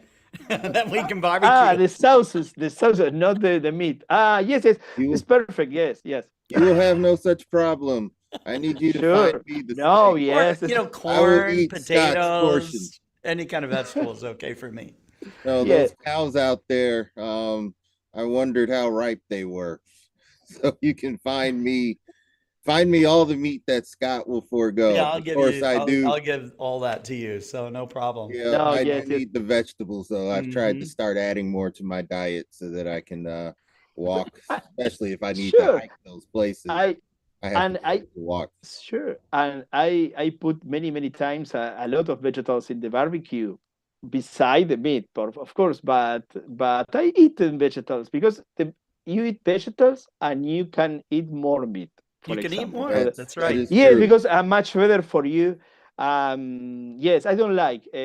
For example, many people eat meat with bread. It's so strong. No, I prefer some vegetables. For example, something like we cut the half of like a pimiento, red pepper, but it's not hot. It's like a big. It's the bell yes, pepper. I don't remember the name in English. Yes, bell pepper. Yeah, it's not hot. It's a normal, and you. Is it big? Is the pepper big? Yes, the pepper red or okay. That sounds like the bell pepper. Not the hot pepper. We say bell pepper. A bell pepper. Okay. Yeah, it comes in green, red, or orange. And colors. You cut in the middle. Like inside is empty or. How about plantains? Do you eat plantains? Plantain. It looks like a banana. No, this is one have like I need to find an internet or send you one, but I don't have one in this moment. We'll have to go ship me one by FedEx, okay? And I'll taste it. No, but this is vegetal. It's much better. You can grill the plant. You can grill some of the vegetables. Hungry here, so yes. This one many astronomers gotta eat. They do, and they put 2 eggs inside. Okay. In each part, because it's like a small recipient, and you cook the eggs, the eggs inside the half part of the bell pepper. The bell pepper. Oh, okay. Yes, and this is great because you don't need to kill a cow, and maybe you have proteins because it's an egg. It's not for vegans. It's for vegetarians. And you have a solution because many times. Okay, I'm not vegan. No. You can see you if you say vegan, you don't pass to Argentina. Or they see it on my passport. Sorry. No. Argentina is full of vegans. No. It's or vegetarians, but come on. John Ray's reminding me there used to be a coffee and a sandwich break during the Global Star Party, but. Yes. We love salads. Yes. So, John, you got to come to Argentina and do a star party down there with us, and I think it'll be a lot of fun. So. Yes. We know that the time that Adrian, you, and me, and another old guys, not old guys. Died again. I don't say old guys. I say the people, the kids, after hour in the star parties. I said one time to Scott and me, and I'm sure that you are the same, or I say the same to Maxi, that in many third parties, when all people, most of the people in the third parties go to sleep, sometimes you have a group of 7, no more than 10, in a round from the sometimes a fire, talking, and they are near to the, if it's summer, sometimes is going to see the not the sunset, the sun, the Sunrise? amanecer. Yes, sometimes in summer. In winter, I can go to sleep, but I am I am the last. You're the Because last I one. like, yes, the last one, yes, because, well, I am an organizer, but because I Yeah. check everything, the cables, Oh. but the group are ever we are the same. But besides, So if despite you're I am the organizer, I like to still talking. Well, yeah. Well, you're outside under the stars. That's what. Yes, so, the last. Alan Dyer is saying, muchas gracias, Cesar. The southern hemisphere Well, sky has absolutely the best deep sky targets and the best Milky Way. thank you. Beautiful images. Yeah, Yes. let Alan Dyer know, even though he's Yeah, right. he's got to that's go. still You should invite jealous. him He's to he's Argentina. taken some amazing images from down there. Alan Dyer. Yeah, you ought to get Yes, Alan Alan Dyer. Dyer is yes, Tell I know. Alan he should. Alan, you should be on this show. He's You should been come on share this some show. of your work on He's this been show. on this show. Yeah, But he needs yes. to be on the show again. So, You need to be on the show again. I may have missed you. I've only been to Global and Star. If Molly Miguel, returned Angel, as a Carrillo, doctor, yes. Yeah, If Molly returned like as a doctor, virtually. Yes, when the Yeah, people Alan, return, come back to the show. You think yes. my images are soul stirring and inspiring. I use some of the techniques that Alan Dyer has taught Oh in yeah, order to get Alan's the great images. at this. Yeah, that's And right.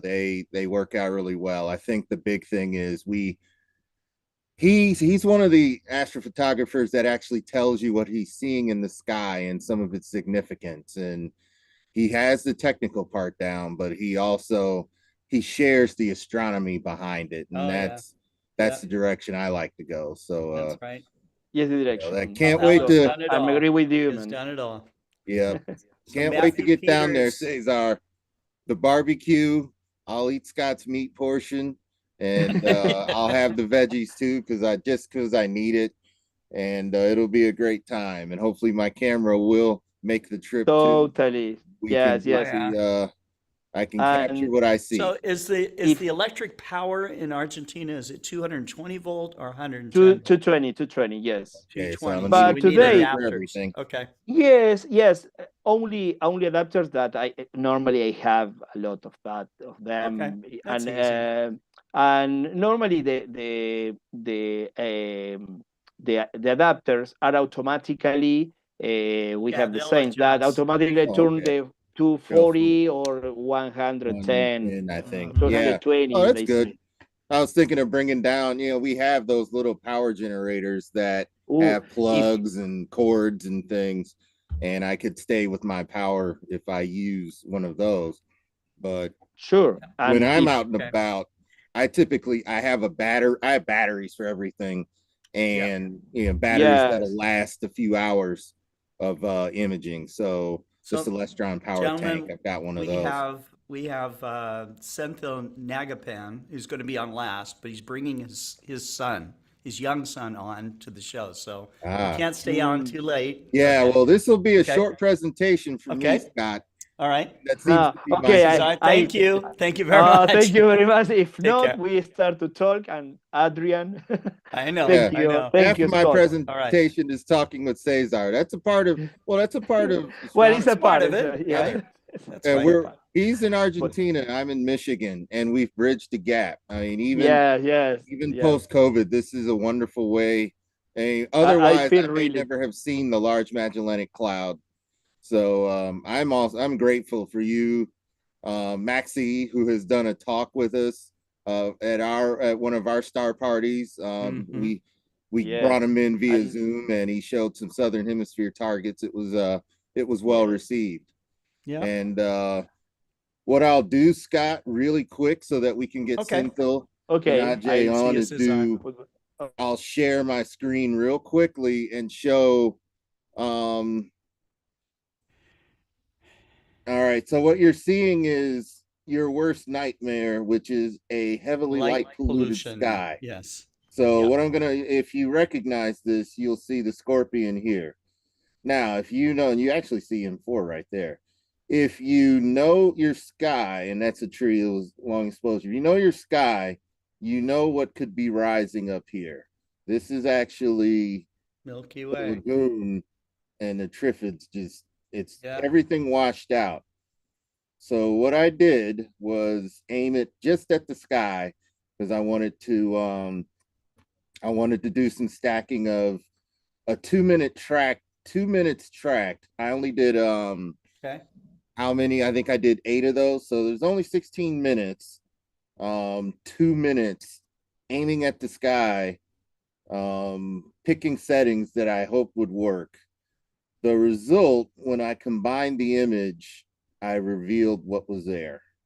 Oh yeah, there it is. So, and of course, there's a lot of, I think I tried to clean a lot of the dust on the camera, but you had some, you've got jet contrails, you've got all sorts of things here, but you've also got Milky Way detail that in no way, shape, or form would you even know it's there.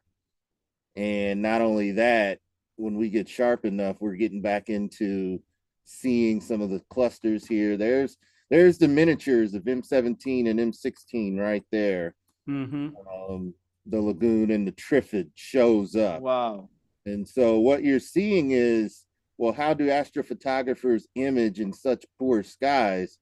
That's how they image in poor skies. Now, normally they're aiming at one target so they can focus on the target and get the detail, but it only took, I'll say close to 20 minutes to pull that out of the sky with the processing tools. I use Photoshop, Lightroom, and a denoiser, Topaz denoiser still. All you Pix and Sight masters out there know that there's plenty of tools, maybe even work better to get rid of the halo and some of the other things here. But ideally, and see, this is the image when I tried to darken and flatten it, and I had all these dust mites. So you not only learn what's actually out there, you learn what you need to do to clean your camera so that you get cleaner images. All of this detail is there, but in closing, this is why when we do outreach, people want to see the Milky Way. If it wasn't for civilization and how much light gets shot up in some of the urban and suburban areas, this would be easily visible as it is in the darker skies where there's less civilization.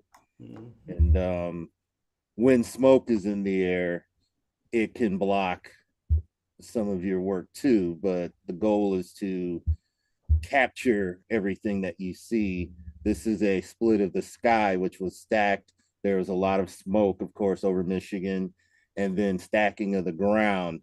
The sky was tracked, the ground was not. That's an Alan Dyer technique that I've been trying to get working, where you'll stack the sky and you'll track it, and you'll merge it, you'll combine it as seamlessly as you can with the ground. This is a study in light pollution, because this is Canada, that is Port Huron, USA, with bright LED lighting. It's hard to filter that out. Oh yeah. And with the smoke, it just spreads it in some way so that it makes it a lot a lot more diffuse over Lake Huron here. But you can see some of the same targets that I got essentially in my backyard. Some of those targets are there with we call it Milky Way rise. It's the center of the galaxy rise. There's a lot more to the Milky Way, of course.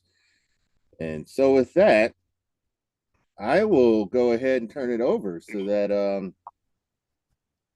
Cynthia and Ajay, you have time so that your very intelligent son can do his presentation before his bedtime.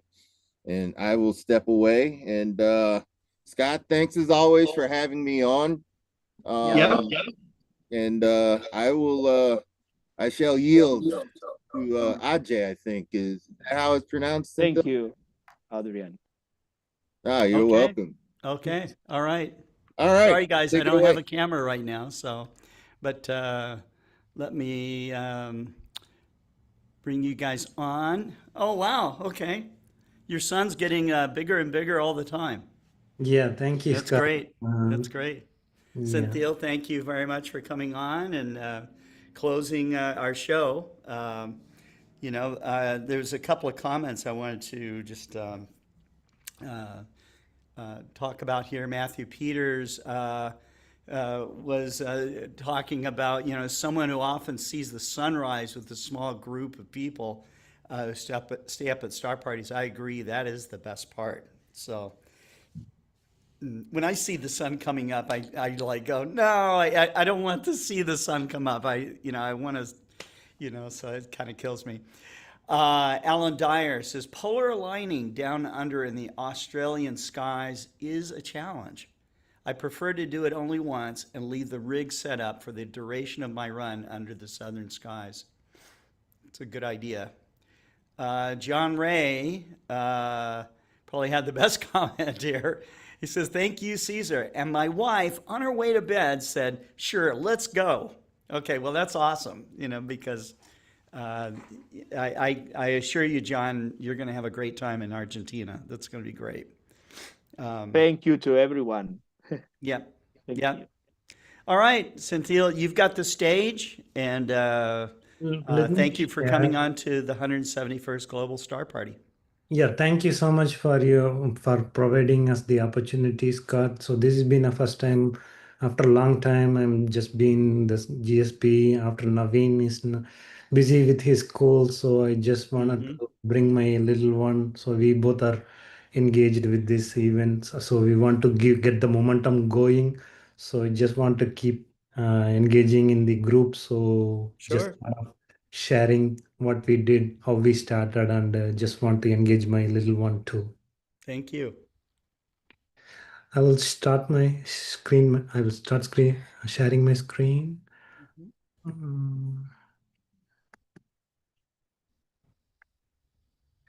Hope you can see my screen. Yes. You want to bring it up in presentation mode? Yeah, I did. There you go. Perfect. Okay, all about me. I am a member of Northern Virginia Astronomy Association, as well as I moved to Dallas, Texas 2 years ago, and I am part of Texas Astronomical Society, and I am a Mary Badge counselor for Boy Scouts of America for Circle 10 Council in Dallas, Texas. And that's all about I'm doing in astronomy. And for profession, I'm a creative designer and user experience designer. So I do a lot of started Photoshop in 25 years back. So I have good Photoshop knowledge, professional in Photoshop, editing, everything. And so post processing is not a problem for me. And I want to introduce my son Ajay. Hi, my name's Ajay. I'm going to sixth grade. And then I'm also interested in astronomy, so I came here with my dad. Great. And Thanks for coming on. Thank you so much for Yes, welcome aboard, Ajay.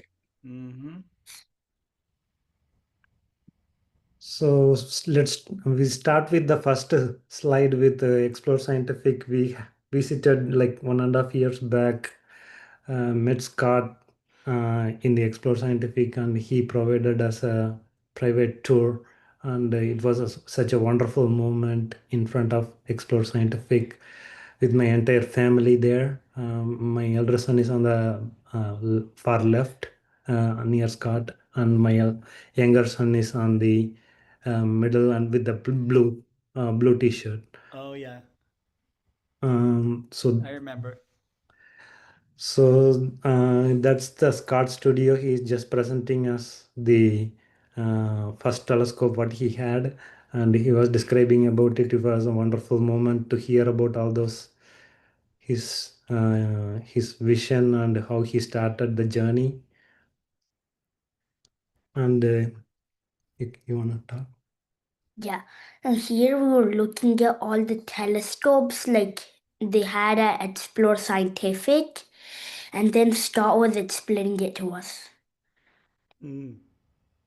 So that this one is when we went for 2023 Astronomy League, we met David Levy along with my elder son. We went to the Botan Rouge, so for Astronomy League, and we were able to.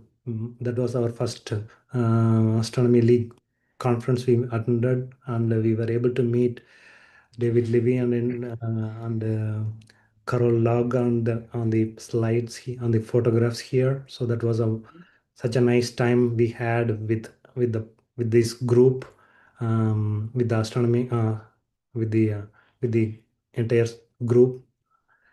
And this is the picture from Star Party happened in Texas Astronomical Society, which happens every first week of the first Saturday of the month in Sloan Creek Middle School in Fairview, Texas. So that is the Texas Astronomical Society is giving some introduction about what we are going to do and what all targets we are going to share over that night.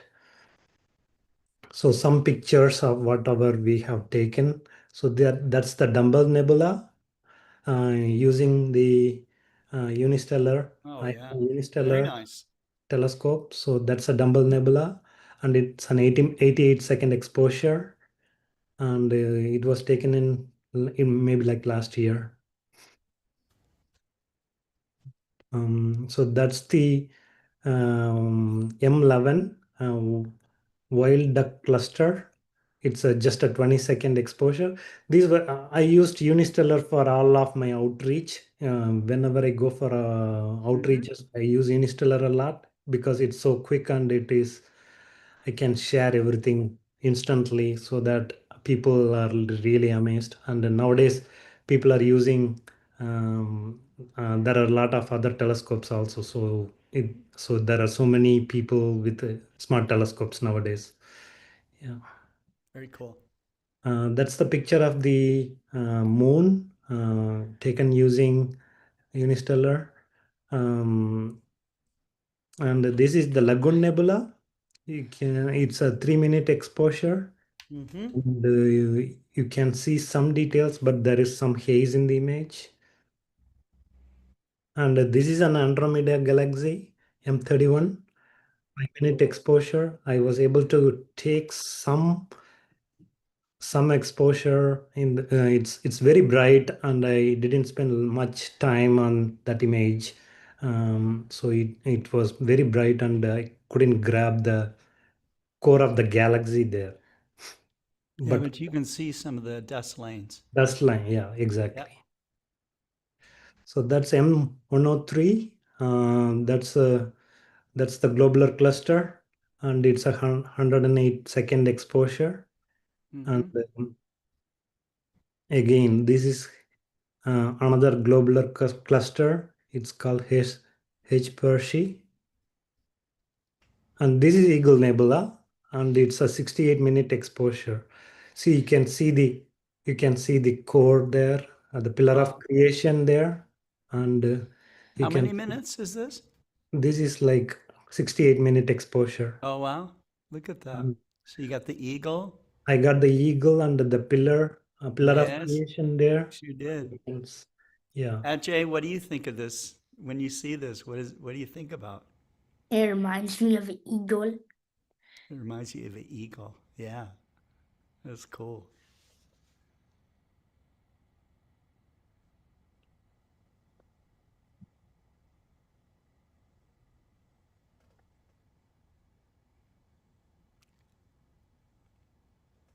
Cynthia, we're not hearing you. Yeah, I think that the screen was Oh, stuck, so I just got okay, stuck. okay. Yeah. It got really quiet. Yeah, that's the picture Hey, of Jupiter. yeah. That's a picture of the Jupiter, and it's taken through the unistellar still, and it's like just few minute exposure. I was able to grab the lines. You can see the red lines on the Jupiter.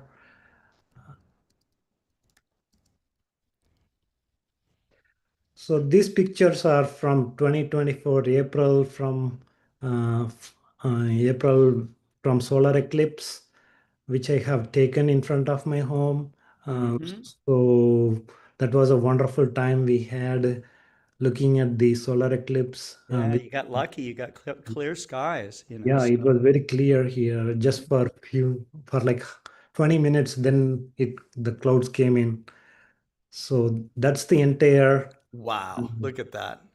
that That is is the cool. entire sequence of images which I Yeah, got. that's beautiful. Yeah, I put it together in one uh, in a single screen using Photoshop. Yeah, very good. Now I can see your talent here. That's really good.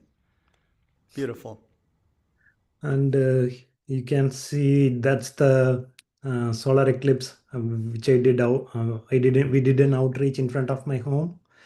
So sharing our view with the community people. I just posted in our one of our group, and people showed up so that I can share my views.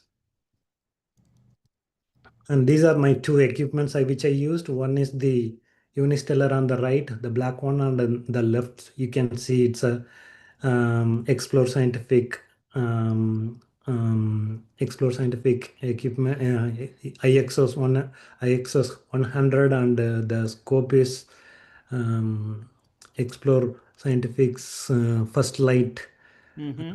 Um, yeah, that's the one I use frequently for visual, and I'm trying to make it use for EAA, like assisted. So that's the picture of the shadows uh, during the Oh eclipse. yeah. So you can see the sh- uh, see the eclipse view. Yeah, through the leaves. Yeah, Yeah, yeah, and very cool. that's the partial. That's the closest view of the eclipse on the right. So this is few years back when we were in Virginia. We used to go to CM Crockett Park in Midland, VA. So my younger son Ajay is here. You want to Mm-hmm. talk about this picture? Mm-hmm. Me and my brother went to see him Crockett Park. And then, like, both of us, we looked at telescopes and set up our telescope. Yeah, And then we looked at a few planets and nebulas. right. Yeah, here we were like when we were in Virginia, we were doing a lot of outreach there, so we were too much engaged for last 3 4 years. After moving to Dallas, just the momentum is start going down, so we wanted to engage here. That's how. Sure. So these are my rigs. Apart from this, our rigs. So Yeah. the right hand side, which one is the Skywatcher EQ6R Pro? That was our first rig, and the mount. That is William Optics GT81 Nice on one. top. Yep. And it's the custom setup what we built. And I didn't enjoy using the EQ6R Pro because it was so heavy and it's not easy to Oh move yeah. around. Yeah. So I have to give up with that. So I sold them and I went with the lightweight with Explore Scientific one. And that's what I am using right now on the left. I use it for both the purpose for astrophotography and also for visual. So I use the same rig at the top, the telescope, the GT81 on Explore Scientific, Mm-hmm. IXS 100. Whenever, so that's all I. So Those that are those are your. Mm-hmm. and the before that previous telescope was the Celestron Nexstar 5SC. So Fine. that's one Okay. I tried. We tried everything. So then we finally we gave up this because I cannot move around the latitude axis. So it was stuck. One I was able to use only one axis. So I had hard time with this equipment, and so I have to give up that. Mhm. So that's the last slide, and we have been in the journey for last 5 to 6 years. So there is so much to share with the group. So these are some quick. I put together some slides together to share to start Right. with. Well, great. Well, that's wonderful. Cynthia, someone wants to ask Ajay, Jeff Wise watching on YouTube. He says, do you have any friends your age that are interested in astronomy? So far, I don't have anyone, but I still need to ask some of my friends. Yeah. There are a couple of his friends are interested, but I have to put them together, work with them together to get Sure. them going. So I Sure. have created the momentum already. So they are engaged already. So I have group in the Mhm. boycotts. I do a lot of sharing in the last year we went for school camping in the Ashley Elementary. They went for fifth grade camp out. It's in yeah, you want to talk? Lasso Ranch, Yeah. and then my dad bring his telescope, so everyone saw the stars from my dad's telescope. Right. I have a question for you, Cynthia. I know that you're very interested in astronomy, but you've really encouraged your kids to learn about the sky and how to use a telescope and how to understand the universe. What does that mean to you? Why do you do it? Good question. I wanted to give an opportunity for my kids, so I just started. I'm a mentor. Basically, I'm mentoring a lot of people. Mm-hmm. So that is my vision. So I just engage with kids. So I love engaging with kids a lot. I'm Yep.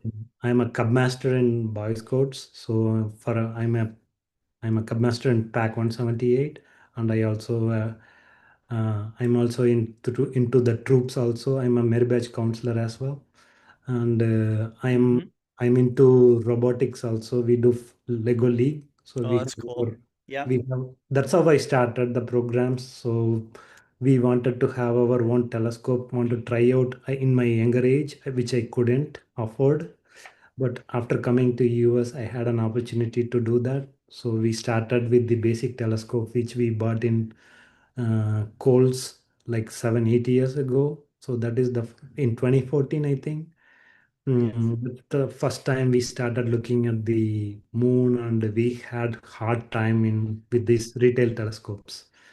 So after a couple of years, then I gave up and I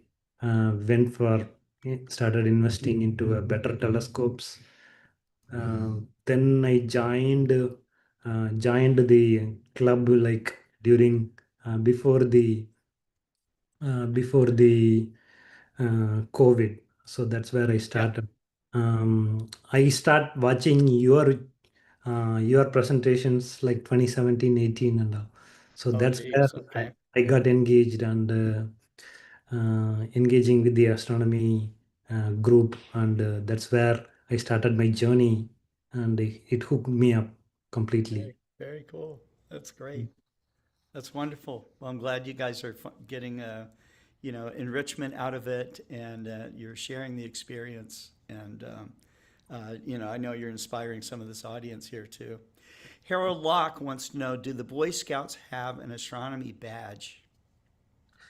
Yeah, they do, but they have a special in the Boy Scouts, in the troops, they have a merit badge. For merit badge, they have astronomy merit badge Hmm. specifically. That's a comprehensive course. They have to go through. It's not easy. So a lot of people have problem in going through that, and it's easy for me because I'm part of the club, so we know what to Sure. do. Sure. Yeah.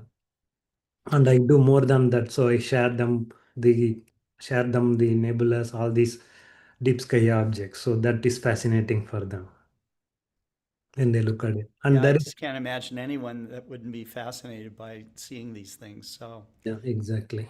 it's great. Well, thank you very much, Cynthia. Thank you. Thank you, Ajay. Thanks for coming on. You guys are welcome on anytime. And